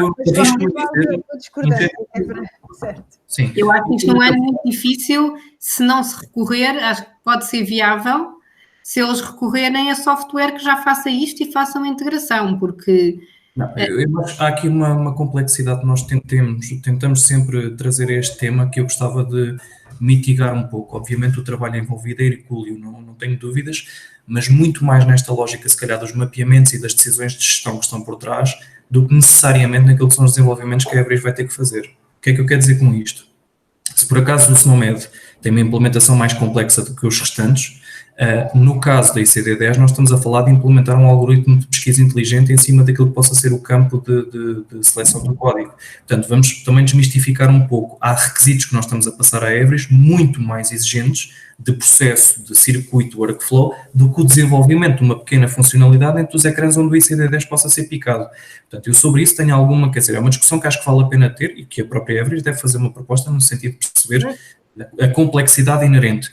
Eu certamente estou na lógica do menos complexo do que do mais complexo, no global destes catálogos, até porque são catálogos de mercado. É algo que, seja para a José de Mel Saúde, seja para outros clientes, numa lógica europeia e até mundial, a Everis deve e pode prever, porque nós não estamos a fazer aqui escolhas que vão servir apenas para Lisboa, não é esse o ponto. Então, nesse sentido, a complexidade em termos de desenvolvimento é algo que seja prevista, aquilo que a Nélia já disse, obviamente do sim ou sim, porque nós vamos querer fazer esta evolução, seja pelo sentido de oportunidade, não é? Eu acho que é extremamente redutor nós acharmos que porque já sabemos TOM, devemos manter TOM. E CID10... Bom, se calhar estás-me a compreender mal. Eu estou completamente alinhada com o que estamos a mostrar como recomendação. A minha preocupação não é aí, a minha preocupação é só no plano de implementação e que dificuldade é que vamos colocar aos médicos durante este processo. Portanto, o meu... É total, é a troca de um paradigma de regime. Sim, completamente. É só a ver com, eu acho que isto é uma mudança estrutural em ecos, portanto, acho que eles vão ter aqui, de facto, um esforço grande de desenvolvimento. Eu acho que temos que ter a noção disso. E, portanto, vai ser um plano muito agressivo. Pronto, e depois este é um ponto, e para isso temos que pensar em planos de contingência, obviamente. O outro ponto é, embora, lá está, eu concordo com a recomendação, é o caminho que fazemos até conseguirmos a recomendação e portanto, que complexidade extra é que vamos estar a pôr aqui aos utilizadores, enquanto não conseguirmos ter isto como queremos na visão final. Os dois pontos são estes, João. Sim, completamente de acordo nesse sentido, Ana. O trabalho está muito mais... Deixa-me só para terminar. A complexidade está exatamente aí, como dizem muito bem, naquilo que possa ser a formação, a explicação, a alteração do paradigma e isso foi também algo bastante discutido ao longo desta fase 1 do projeto. No entanto, é precisamente aqui que nós estamos a diferenciar e a dar o salto relativamente àquilo que temos hoje em dia, que é nós estamos a distinguir, fazendo estas escolhas, aquilo que possa ser o registro clínico do registro de faturação. E, portanto, obviamente não era nada que nós estivéssemos à espera, claro que sim, tem de ser ponderado, tem que ser estimado e tem que ser pensado, mas certamente é um caminho não fácil, mas necessário de alguma forma se quisermos fazer diferente daquilo que temos à data de hoje. Certo, eu ia dizer exatamente isso, ou seja, este é o caminho, ou seja, nós podemos e devemos, obviamente, no plano de implementação, que ainda não temos detalhado, como eu disse no início, nesta fase nós estamos a avaliar as propostas e perceber efetivamente os timings que elas têm para serem executadas, incluindo nisto o tema da Everis, mas aqui o tema de calendário da Everis acho que é menos duvidoso porque já o temos definido, mas por um lado não vai haver do nosso lado nenhuma questão, ou aliás nenhuma decisão em que vocês também não estejam incluídos, no sentido de nós não vamos avançar por um caminho que não seja aquele que também o Deliver quer, no sentido dos registros clínicos, quer tomar. Por outro lado, a Everis tem que estar nisto connosco e a verdade é, esta mudança que o João estava a dizer, que era no fundo o que eu ia reforçar, é obrigatória, porque se nós não a fizermos agora, nós estamos a dizer que vamos continuar reféns da faturação. E, portanto, aquilo que nós não queremos é isso. E se não queremos, temos desde já de trabalhar nesta abordagem. Outra coisa é a própria New Angle. Nós tivemos agora a reunião há pouco, como eu disse, e começámos já a tentar detalhar um pouco mais estes bocadinhos todos que aqui estão.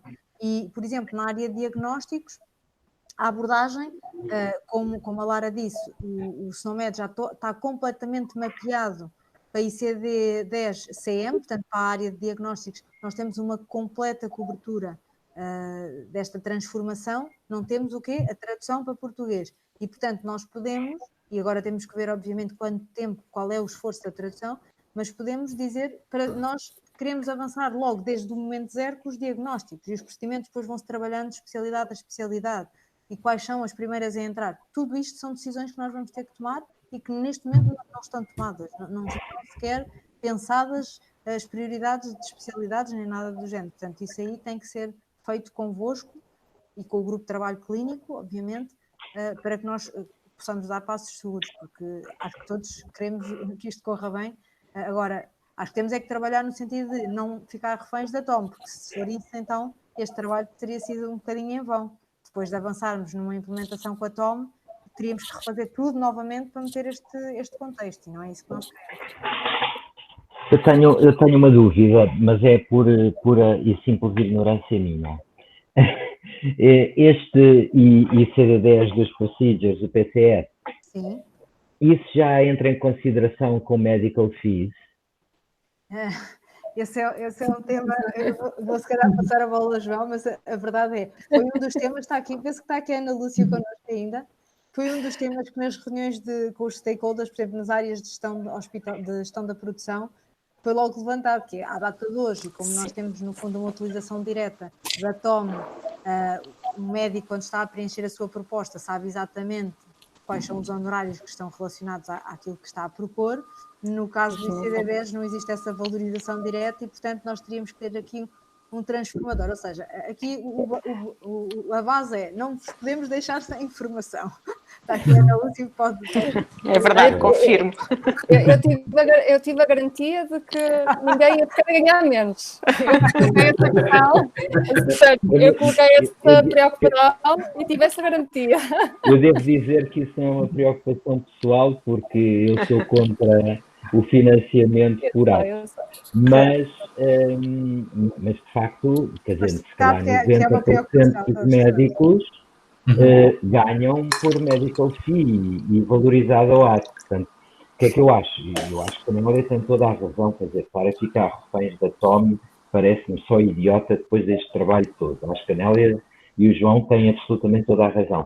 A gente, se calhar, vamos ter que ter uma solução que também não é inteligente, mas que se calhar é obrigatória, que é pôr visível a transformação do ICD-10 no TOM para as pessoas que têm este tipo, que são a maior parte, este tipo de financiamento, verem o que é que aquilo se traduz em termos dos tais capas que por mim já deviam ter sido incendiados há vários anos. Certo. Mais do que isso até, sim. Por favor, Laura. Não, eu só ia explicar que essa questão surgiu-me e depois, obviamente, coloquei a Nélia, porque eu estava a tentar, portanto, eu fui sempre, e vocês sabem, quer como clínica, quer como codificadora, acérrima defensora de que os médicos não devem codificar, não são obrigados a saber fazê-lo, e isso traz-nos imensos problemas, dos quais eu estou sempre a falar. Não, mas tentei fazer precisamente o contraditório e de fazer advogado do diabo. O que é que pode querer, o que é que pode motivar um médico a preferir ser ele a pôr o código? E será isso, não é? Pronto, mas como eu disse, tive a garantia da Nélia que ninguém fica a ganhar menos do que ganha atualmente, portanto... Esta é a parte do simulador que eu estava a dizer há pouco e o João também desculpa. Era o que eu ia introduzir, sim. Ok, então João, introduz. Pronto, porque, não, de forma não, ia só dizer que assim, o simulador a simulação que vamos ter que fazer sobre tudo isto tem dois propósitos, ou tem um propósito que toca também este ponto, que é nós temos que garantir a margem, e quando estamos a dizer que temos que garantir a margem, temos que garantir a margem e também aquilo que pagamos no fundo aos nossos médicos, portanto, claro. Nós não podemos agora dizer, mudamos de catálogo e agora passam a ganhar menos do que ganhavam, portanto, essas duas peças, portanto, quer na perspectiva de venda global para as seguradoras, quer na perspectiva de pagamento aos médicos, nós teremos que ter estas duas alavancas bem testadas para garantir que a mudança não é impactante. Sim, e em cima disto, efetivamente, ter aquilo que não temos à data de hoje, a perspectiva de ter um simulador de honorários para que possa ser feito um estudo prévio, digamos assim, relativamente à atividade de cada médico, é algo que já foi discutido e que está em cima da mesa. Eu sobre isso estou muito descansado, até porque na área da codificação, e a Laura não me deixará mentir, nós tivemos todo o cuidado e toda a cautela relativamente àquilo que é a relação que sai para cada codificador sobre a sua atividade. Alterámos um paradigma de pagar à peça para ter ali alguns critérios diferenciadores da atividade de cada codificador, e efetivamente o cuidado tem que ser total nesse sentido. Há ferramentas que o permitem, os próprios GDHs, na perspectiva de simulação daquilo que é a atividade clínica, têm simuladores associados, portanto, até numa perspectiva meramente exploratória em termos clínicos, existe no mercado o simulador de GDHs inerente àquilo que é o agrupador que nós utilizamos da 3M, e para além disso, naquilo que é a perspectiva de honorários, a própria José de Mel Saúde tem feito caminho de sistematizar aquilo que é a informação de honorários para permitir a criação de um simulador. Portanto, quando existir este mapeamento, quando soubermos realmente como é que vamos fazer esta transformação da atividade entre as duas realidades, esse simulador ganhará certamente vida para justificar estas diferenças e que pode ser o impacto, ou não, esperemos que não, que exista nesta transferência. Muito bem, eu não sei se alguém mais tem questões, eu só ia acrescentar um ponto, tinha aqui o meu anjinho da guarda a dar-me sinal, tem a ver com o tema da gestão da mudança. Obviamente que isto tudo implica aqui um grande envolvimento de mudança, e esta mudança faz-se de várias formas, ou tem várias necessidades. E, efetivamente, isso está refletido também na proposta da McKinsey, é uma das preocupações deles, que o projeto foi tão rápido, eu honestamente algumas conversas que tive com a Ana, era que eu dizia, as primeiras 2 semanas nós não tínhamos nada para mostrar, a terceira semana estávamos a formular as hipóteses, e na quarta semana acabava o projeto e era quando tínhamos as propostas. Portanto, isto foi a correr. A verdade é que esta intenso, correr, mas intenso, bastante intenso. Foi uma corrida bastante intensa, mas gratificante. O ponto da gestão da mudança foi introduzido no fim, eu diria que foi no último dia em que nós nos sentámos com a McKinsey e dizer, ok, agora como é que vamos preparar isto para os próximos passos, e eles não deixaram de levantar a bandeirinha a dizer, isto tudo, ainda que vocês tenham toda a dedicação e tenham já, lá está, alguma coisa escrita nessa folha para começar, temos aqui um grande impacto. No fundo, este paradigma que o Paulo falava é importantíssimo, porque é uma pergunta que vai ocorrer naturalmente. Os médicos vão dizer, ok, agora vou deixar de saber quantas capas é que isto vale, porque estou a escrever noutra linguagem, como é que eu vou fazer isto? Ou outros exemplos, no fundo, da sua vida prática diária dos registros, em que há coisas que se vão transformar. E, portanto, este pilar da gestão da mudança vai ser muito, muito importante aqui. Nós agora no final, eu vou-vos passar a palavra para ver se há questões, mas depois partilhamos convosco quer esta apresentação que nos serviu hoje de guia, quer efetivamente a deixar, entre aspas, a porta aberta para questões que não vos tenham ocorrido hoje e que vos surjam e que sejam importantes nós pensarmos de forma estruturada para agora, para a fase de implementação. Nélia, só dizer uma coisa, e sei que vai parecer idealista, mas nenhum médico deveria se preocupar com o número de capas daquilo que está a registar, deveria estar-se a preocupar em registar aquilo que realmente fez. Portanto, é esse o objetivo, precisamente. É esse o objetivo. A questão é que, mesmo assim, depois no fim... Até é uma mudança muito desejada, diria eu, para termos uma verdade clínica naquilo que registamos. Exato, é verdade. Há pouco penso que foi a Nélia que falou na gestão da mudança e agora vou ter de escrever noutra linguagem, que é a linguagem clínica, quer dizer, que é a única linguagem que interessa e é a única linguagem com que tem de se preocupar, porque depois o resto a mudança de paradigma é difícil, pronto, nós todos nas nossas vidas, quando temos que mudar qualquer coisa, temos alguma resistência e esta não será a exceção. Contamos com todos os que aqui estamos para cada um das suas competências mais diretas podermos fazer esse apoio à mudança. O risco, e eu não quero todo desvalorizar o risco que foi aqui levantado pela Ana, no sentido do desenvolvimento que o novo sistema Core vai necessitar. Nós estamos todos conscientes e se calhar algo receosos de tanta coisa ao mesmo tempo, porque efetivamente esta é só mais uma coisa entre todas as outras que a Evris terá que endereçar. Temos aqui o compromisso também do grupo que efetivamente há áreas que posso-vos dizer, mesmo o Inácio nos, entre aspas, confidenciou isso numa conversa, que é, há áreas em que não vale a pena avançar com planos de mitigação, porque se não o fizermos agora bem feito, não vai correr bem, e portanto nós não queremos que o plano derrape, queremos cumpri-lo, mas temos que o cumprir com aquilo que são os nossos objetivos iniciais, ou seja, isto para dizer o quê? A TOM tem efetivamente que deixar de ser utilizada para registro clínico, e é isso que nós queremos que vocês também nos ajudem a construir, e vamos precisar obviamente da vossa grande ajuda para validarmos o que tivemos que validar, para revermos, para pensarmos em todos os pormenores. A Vitória estava a falar agora há bocadinho, eu sei que esta é uma preocupação muito legítima, e eu própria que venho das operações sei no fundo a importância que é ter estes temas todos mais pequeninos agarrados, de como é que isto depois vai transformar aqui, eu própria, e está aqui o João e a Lara e o Pedro que sabem que eu desde o início, acho que eu até tinha insónias só de pensar de como é que eu vou agora ter que colocar as configurações no sistema, vai ser em CDs ou em TOMs ou nos dois, ou como é que vai ser? Portanto, eu própria tenho aqui as minhas lutas internas, mas isto para vos dizer que estamos todos no mesmo barco, e conto obviamente com todos para que isto corra bem, e que nós não estamos aqui a querer dar um passo maior que a perna, e tenho certeza que não o é, que é mesmo uma ambição verdadeira e que temos que a fazer. Portanto, deixo entre aspas, não sei se há mais alguma questão que gostassem de endereçar nesta fase. Nélia, eu não tenho nenhuma questão, ainda bem que vocês falaram na gestão da mudança, que eu acho que aqui é um dos desafios maiores nesta stream e neste projeto. E nós que estamos agora a começar o projeto e aqui a definir a organização, é como tu referiste, nós contarmos com esta equipa como um todo para ajudar a implementar aquilo que vai ser o to-be e estas dúvidas que podem suscitar em toda a área clínica, acho que é importante. Mas vamos trabalhar nesse sentido, não é? Sim.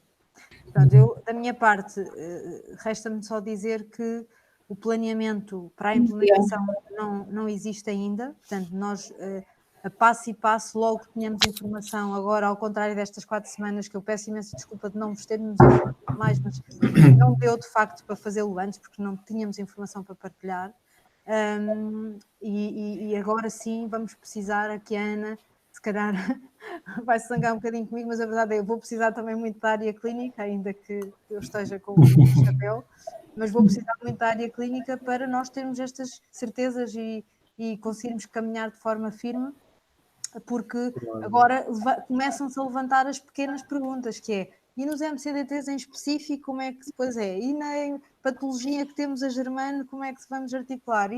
Portanto, em todas as áreas estão a surgir questões que nós vamos ter que conseguir dar resposta para avançar. E sozinhos, obviamente, agora estou a falar só do pilar do RCM, não vai ser possível. Portanto, vamos ter que envolver todas as áreas, incluindo o Arranjo Forqué, que foi pouco falado, mas a verdade é, o catálogo de marcações é das coisas, calhar, mais importantes ou menos exploradas neste trabalho e que é importantíssimo. E também temos agora que olhar e sentarmos e perceber como é que mapeamos para a linguagem clínica. Portanto, há aqui uma série de trabalho a fazer.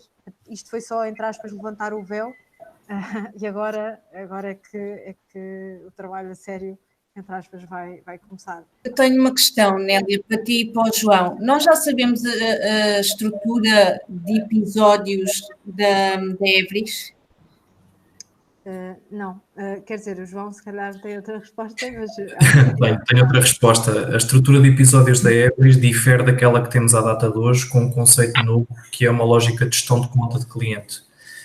Desculpa, não percebi, João. Gestão de conta de cliente. Portanto, naquilo que é uma perspectiva mais abrangente, não temos a visão de episódio pai como temos em Glint, temos uma coisa diferente. Portanto, tirando isto, não temos mais informação ainda e ainda não exploramos. Mas porquê, pergunta a Vitória? porque tem surgido nas nossas sessões e também ainda não conseguimos uma resposta concreta do lado deles, ou seja, imagina, por exemplo, em Glint tu tens uma consulta de ortopedia, nessa consulta o médico faz uma prescrição para fazer um raio-x, que é no gabinete ao lado, não é? E tens a consulta, depois tens um episódio que eles chamam de prescrição, que depois dá origem a um episódio de raio-x, pronto. A forma como o Preston nos apresentou aquilo, dizia que é um raio-x dentro do ato da consulta. E eu, na altura, questionei qual era a lógica que eles tinham, ou seja, se eles tinham este conceito de episódio pai, episódio filho, e ele não nos soube dizer.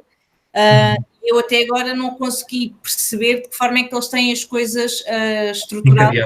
Sim, que implicações é que isso depois também pode ter, quer na atividade clínica, se calhar não terá assim tantas, mas mais também na parte da faturação.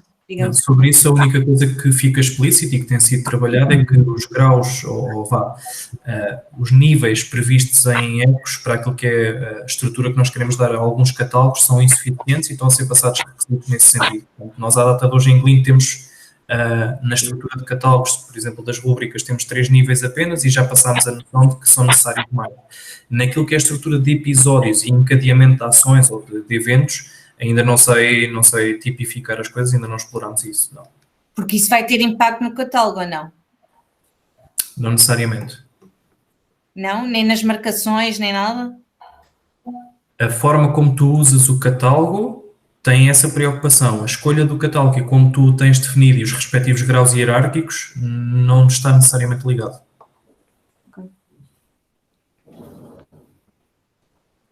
Eu só queria acrescentar, em termos clínicos, vamos ter muito trabalho pela frente, obviamente, e vamos ter de ouvir todas as especialidades, não só os clínicos que estão diretamente envolvidos no GoForest, mas vamos ter de ouvir todas as áreas, obviamente.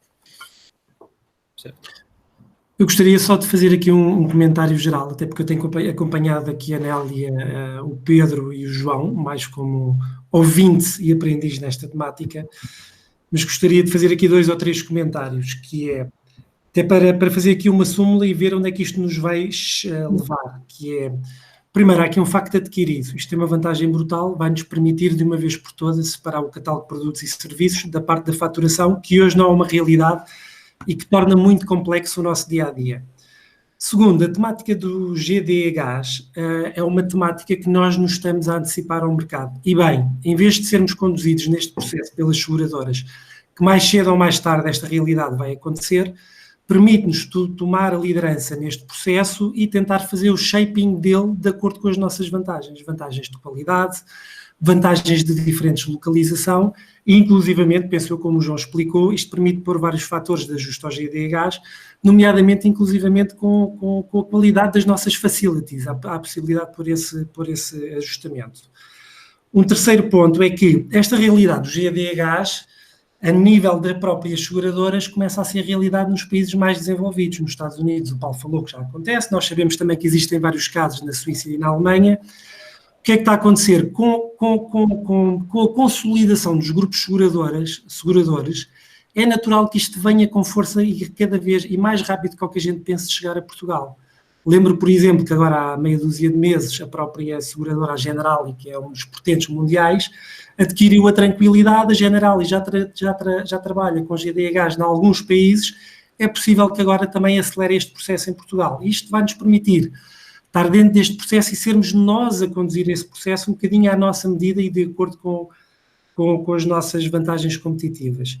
Terceiro ponto, há uma questão que é fundamental, a Seabra pôs em cima da mesa, que é um fator de complexidade, a questão de capacidade de implementação da Evris, mas como a Nelly respondeu e bem, isto tem que ser um sim ou sim. Nós estamos no início de um contrato de 10 anos, pelo qual pagamos um valor relativamente considerável, como vocês todos sabem. E estamos nesta altura no ponto de conseguir estruturar todo o nosso sistema para responder a estas necessidades do futuro. Se não o fizermos agora com a Evris e se não o forçarmos, daqui a 2 ou 3 anos vai ser muito mais complicado ou vai ser fora do âmbito do nosso contrato, com toda a parte financeira que isso acarreta, Eu sei que sou sempre um bocado chato com a parte financeira, mas é uma variável a ter em questão. É uma parte importante. Mas aí, Miguel, deixa-me só clarificar que eu acho que este é um caminho fantástico e que estava decidido desde o início que o iríamos fazer, de separar os catálogos. A minha principal preocupação é, enquanto não temos o SNOMED, em que os médicos conseguem, e essa é a dificuldade maior que eu vejo de implementação, e é nesse percurso que eu acho que temos que ser muito cautelosos, enquanto não temos a componente do SNOMED, não obrigar os médicos a codificar. A minha preocupação, só para ficar aqui bem clara, é essa, enquanto não conseguimos, ou pela tradução, ou porque a Evris não consegue desenvolver em tempo essa capacidade, mas aí o João, muito melhor do que eu, conhece esta tecnologia e tem estado à volta destes temas, portanto, isto é uma preocupação, mas é neste plano, portanto, enquanto estamos a fazer esta transição, e também precisamente por sermos os primeiros, vamos estar a trazer mais complexidade, porque do lado das EFFs ainda vamos ter TOM, e isso nós assumimos desde o início que mesmo com isso queremos avançar e, portanto, isto era um pressuposto que não aparece agora, que apareceu desde o início. A minha preocupação aqui é, nesta implementação e dizermos que queremos pôr isto num ano, portanto, a segregação dos catálogos é óbvia que tem que ser feita, não é? A minha preocupação é, enquanto não tivermos o SNOMED para que os médicos possam estar completamente despreocupados da parte de faturação, digamos assim, e codificar na sua linguagem e escrever na sua linguagem natural e não codificar, se os vamos ter que pôr a codificar ainda por cima, portanto, codificar para GDH, para depois ainda ter que se converter para TOM, porque é aquilo que eles conhecem, porque é aquilo que é a forma como lhes são pagos os honorários. Portanto, a minha preocupação é só a forma como montamos este plano de implementação para salvaguardar estas questões, ou seja, só para ficar aqui claro e não querer aqui de alguma forma colocar entropia, se calhar é preferível não pormos logo para Alvalade se a Evris não estiver logo preparada para fazer para dar este passo. Mas o ideal é estar tudo e, portanto, eu aí não tenho estado nestas discussões com a Evris de quando é que eles nos conseguem entregar, não tenho estado a avaliar o risco daquilo que eles propõem a entregar e, portanto, a minha preocupação, para que fique bem claro, é até que ponto, porque vai ser muito difícil com toda a transformação que estamos a fazer, ainda estarmos a pedir aos médicos para codificar, no fundo, terem que codificar, em alguns casos, em GDH, e, portanto, tudo isto está muito dependente da forma como conseguimos, enquanto não tivermos o SNOMED, ter uma forma fácil, ter listas de escolha, para que isto seja quase transparente para o médico. E, portanto, mas é um grande desafio aqui, ou seja, com tudo o que nós temos cá em campo, isto é um desafio enorme para estar a tempo de Alvalade. Portanto, eu acho que este plano de implementação tem que ser muito bem pensado, em detrimento disto depois, se calhar, até ser rejeitado, porque criamos uma coisa de tal forma complexa, do que a parte boa, como nós sempre definimos, que era ter os dois catálogos separados, que era não ter os médicos preocupados com a parte de faturação. Pronto, mas aqui, isto não posso deixar de dizer que não me preocupa bastante, porque com tudo o que estamos a ver, com todas as transformações que estamos a fazer, esta pode ser, e do ponto de vista da aceitação clínica, mais um passo difícil a dar. Claro, Ana, e nós concordamos com o que estás a dizer, e daí dois pontos que são importantes. Obviamente, esclarecer com a Evris a capacidade e forçá-los a fazer esta implementação e a preparar, abrir o sistema para ter essas capacidades. E a segunda, obviamente, também, ainda vamos entrar, já começámos a discutir e vamos aprofundar, a capacidade que a Evris terá de ter, eu não sei em nomenclatura tecnológica, a capacidade de simplificar menus e ter menus de maior facilidade para a codificação por parte dos médicos, enquanto não chegamos à solução final, se não é de across the board, em todos os catálogos, ou maioritariamente nos catálogos em que é possível. Um ponto que eu reforço, e volto ao início do que a Nélia disse, isto é um projeto de 6 meses, ou de 7 meses, nós estamos com um mês de projeto, em que metade desse mês, em 15 dias, foram basicamente de levantamento de informação, de fornecer informação e ter discussões preliminares. provavelmente daqui a 1 ou 2 meses estaremos com capacidade e com factos mais fortes em cima da mesa para dar respostas a algumas destas preocupações que todos temos, que nós também temos. Sim. Basicamente, esta é a nossa aspiração, sabemos qual é o nosso to be, sabemos quais são as tendências de mercado, sabemos onde é que queremos chegar e onde temos que chegar, sabemos que temos aqui um caminho tortuoso pela complexidade do tema e estamos agora, o nosso objetivo é nos próximos 2, 3, 4 meses criarmos as condições fundamentais para simplificar o processo e para garantir que isto possa ter sucesso, sabendo de antemão que daqui a 4 ou 5 meses podemos chegar à conclusão, olha, não estamos em condições de implementar já em Alvalade. Estou agora a mandar para cima da mesa uma hipótese meramente especulativa. Não sabemos, o nosso objetivo é que a gente consiga fazer logo em Alvalade, em junho, e não esquecer que em novembro é logo 2 meses a seguir, que é o primeiro hospital, não sei, é 2 meses, é 3 meses, Permitam-me só que acrescente, só complementando, há aqui 2 ou 3 aspectos que têm que ser tidos em conta e que estão nas recomendações que nós passamos um pouco por cima, mas que vale a pena reforçar.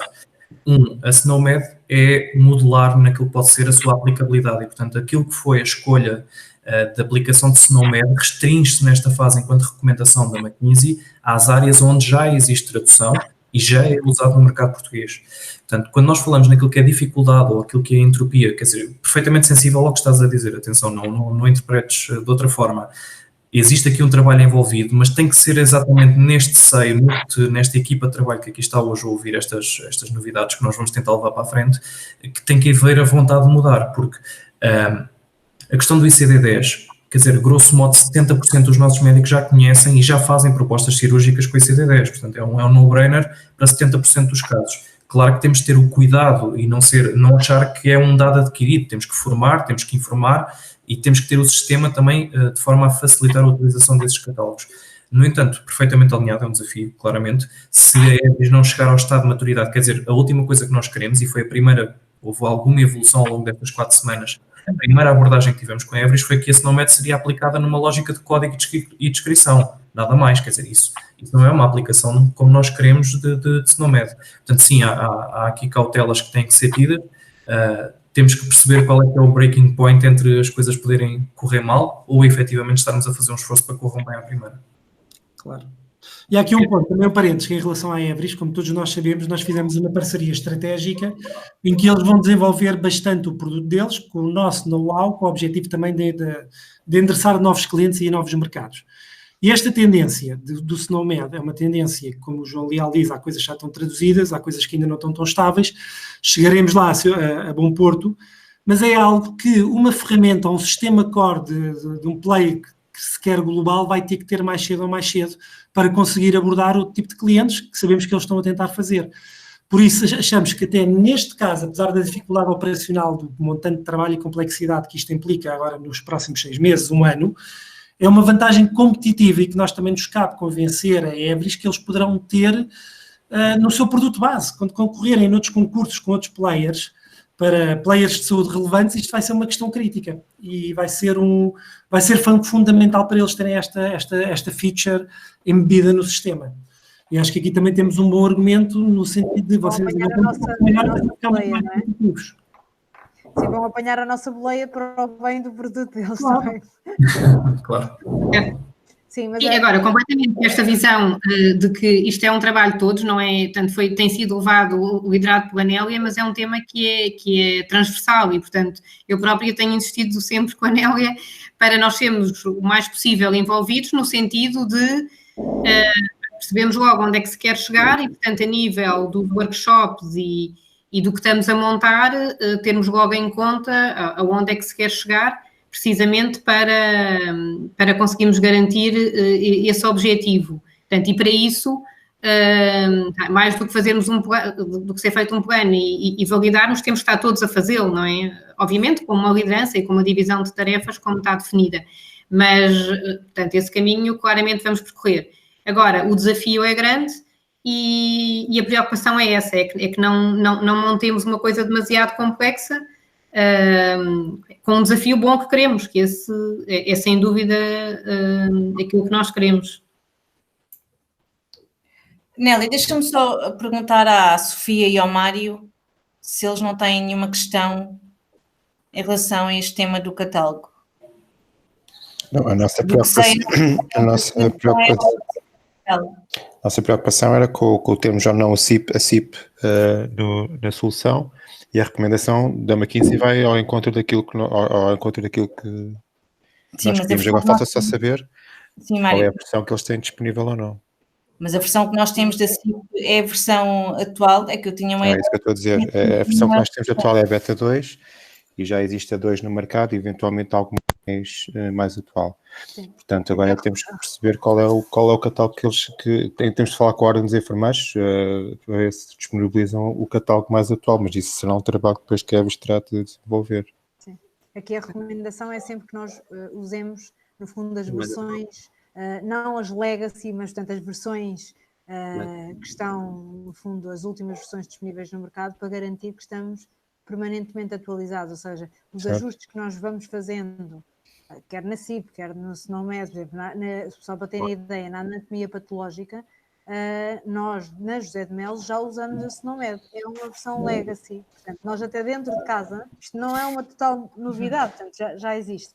A verdade é que existe uma coisa muito antiga e que se calhar já está desatualizada e que não foi ganhando o bom de estar, no fundo, neste contexto internacional e portanto perdemos aqui se calhar algum fogo, mas sim, a ideia é, no caso da enfermagem, eu estava aqui agora há bocadinho quando parei de apresentar, estava a dizer isso mesmo à Sofia, que é na parte da enfermagem a proposta deles é usarmos aquilo que é a linguagem já aprovada para a Europa, não é? Manter-nos sempre atualizados com as versões novas que venham a existir. Sim. E para nós também não é novidade, porque a data 2 também já usamos, uma versão mais desatualizada, porque o nosso fornecedor atual não conseguia fazer esse ajuste, mas também não vai ser novidade. Isso. Muito bem. Posso também só... Não sei. Sim, Vitor.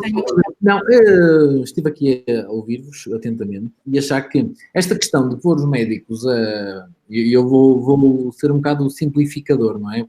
Na parte cirúrgica eu consigo resumir todas as cirurgias que eu faço na minha privada a um top 10, 15 códigos de especialidade. É algo que nós temos um processo de trabalho muito standardizado, não é? Ou é prótese de ankle, ou é prótese de joelho, ou é revisão, ou é cirurgia da coluna. Por isso, acho que esta questão de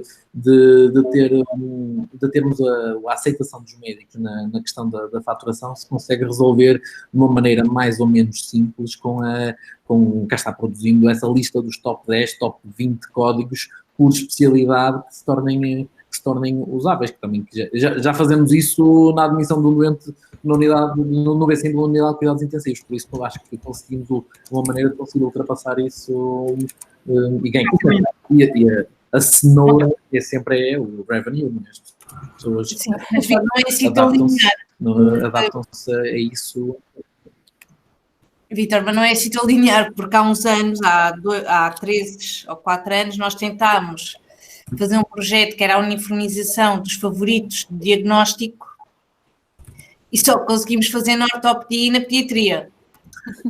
Mas também, deixa-me dizer, não é linear porque são as nossas adaptações às instruções do sistema. Aquele exemplo típico da circuncisão versus postectomia versus plastia do pênis, que são exatamente a mesma cirurgia, codificada de maneira diferente, de acordo com a entidade que paga, a entidade financeira. Por isso, não é, se nós depois na prática resumirmos, a cirurgia é a mesma, que tem designações diferentes por causa da entidade financeira, da EFR.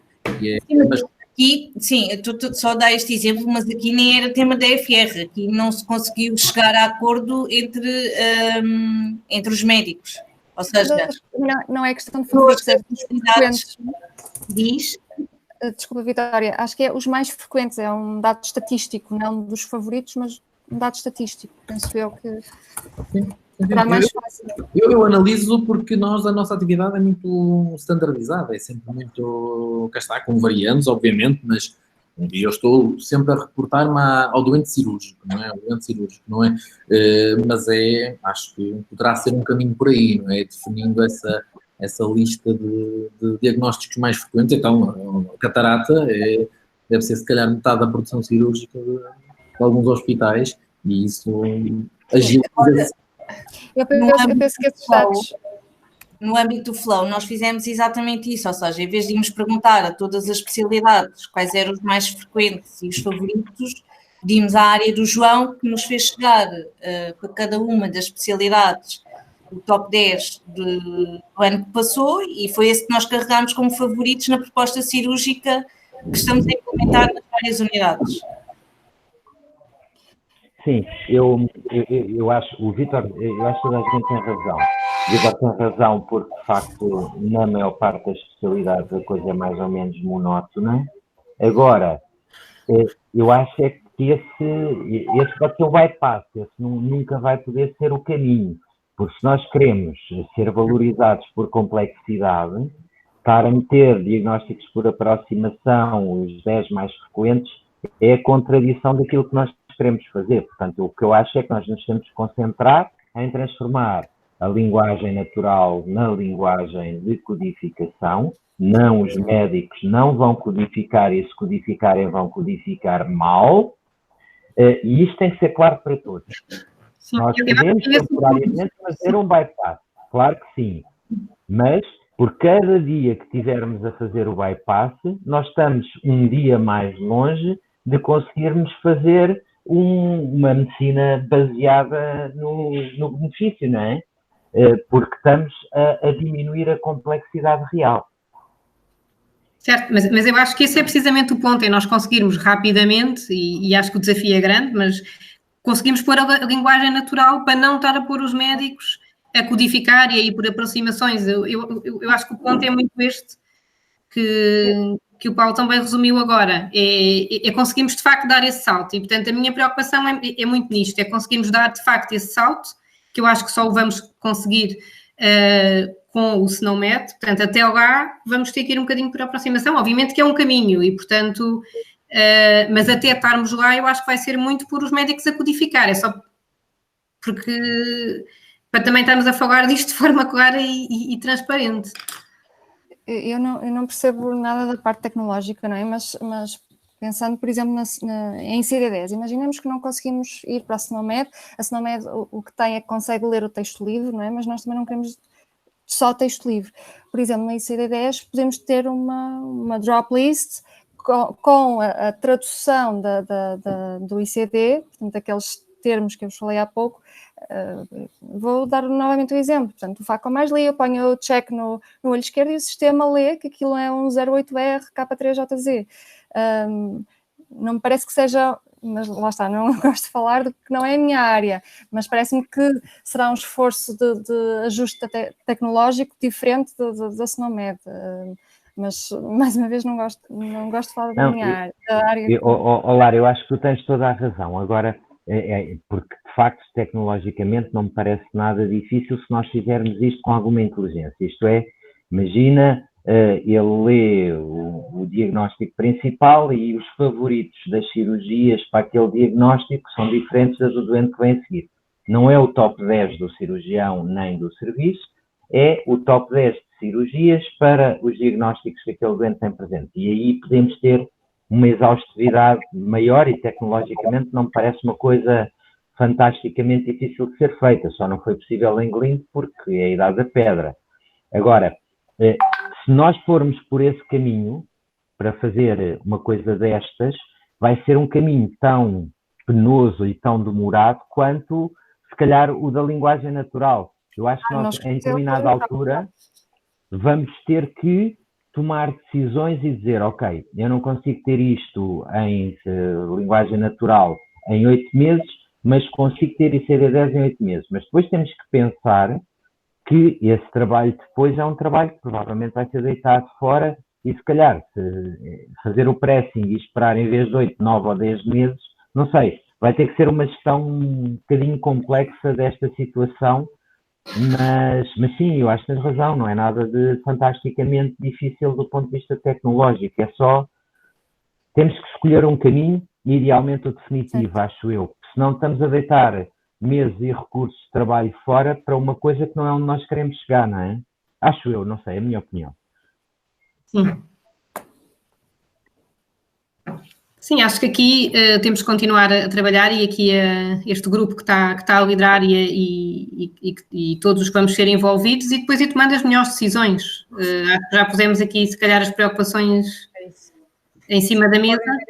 Eu acho que agora este caminho vai-se fazendo aos poucos, como eu estava a dizer há bocadinho, nós podemos não ter isto de imediato para tudo, portanto o SNOMED tem uma abrangência enorme, podemos ir às fatias e, portanto, olhando para aquilo que são as nossas maiores preocupações, portanto, na área do diagnósticos e procedimentos, se calhar não conseguimos fazer toda a tradução de procedimentos, porque isso exigiria tempo demasiado até termos tudo traduzido, mas se calhar no âmbito dos diagnósticos já o conseguiríamos mais rápido. Portanto, acho que aqui vamos ter que tomar essas decisões ao longo do caminho, não perdendo de vista, obviamente, o objetivo final,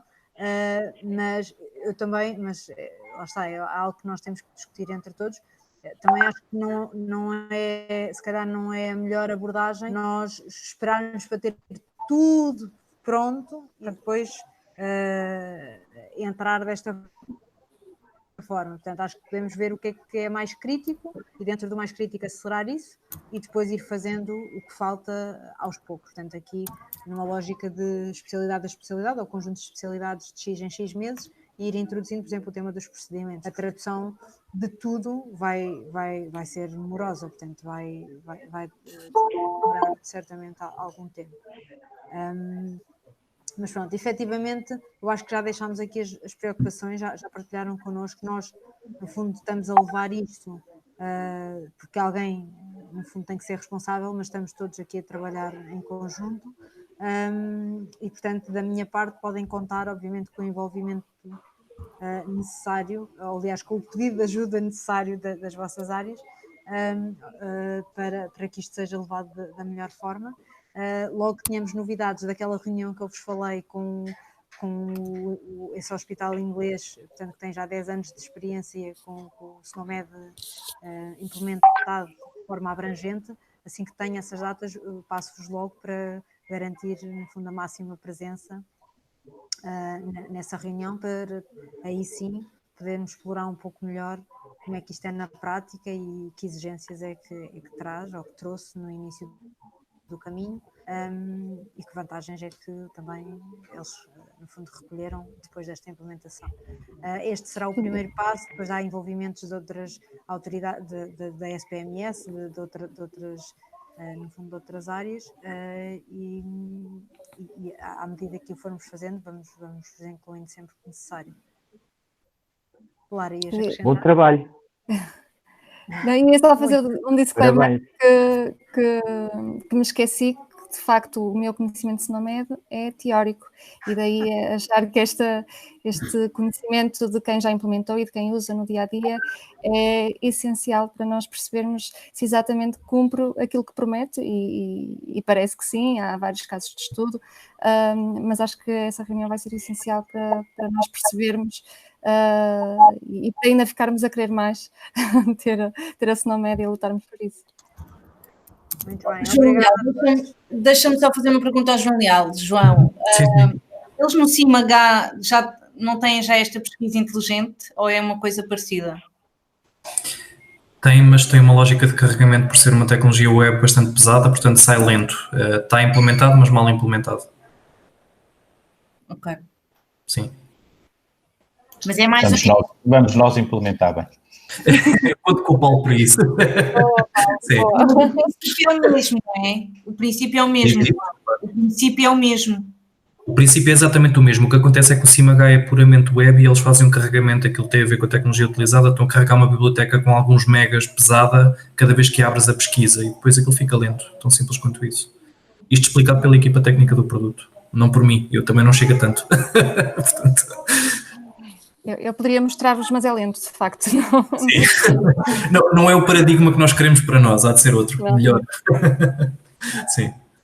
Paulo Falcão, tens de começar a ter ideias para dar a eles. Sim, muito obrigado pelo vosso desafio. Estava a faltar. Tiveram aqui este tempo todo a falar e agora deixou o desafio comigo, afinal. A tecnologia tem que resolver-se, não? Eu deixo de tocar. é para ir para o fim de semana a Vou ser pensar. respeitíssimo. Quero agradecer. Nós também não temos sem casa. Não tinha ainda nada de certeza. Isto é um voto de confiança. Todos nós sabemos que no final do dia a tecnologia... Não, claro que sim. Eu fartei-me de ouvir votos de confiança ao longo desta apresentação de que isto vai funcionar. Muito bom. Só faz falta o resto do carro todo, não é? Exato, é isso. Pronto, sim, alguém para ir ao volante já temos, só falta o resto do carro. Isso. Quem é bonito os timings. Certo. Vamos esperar que sim. Muito bem, obrigada a todos. Obrigada. Obrigada, Nélia. Beijinho. Obrigada. Obrigado a todos. Obrigado a todos. Obrigado.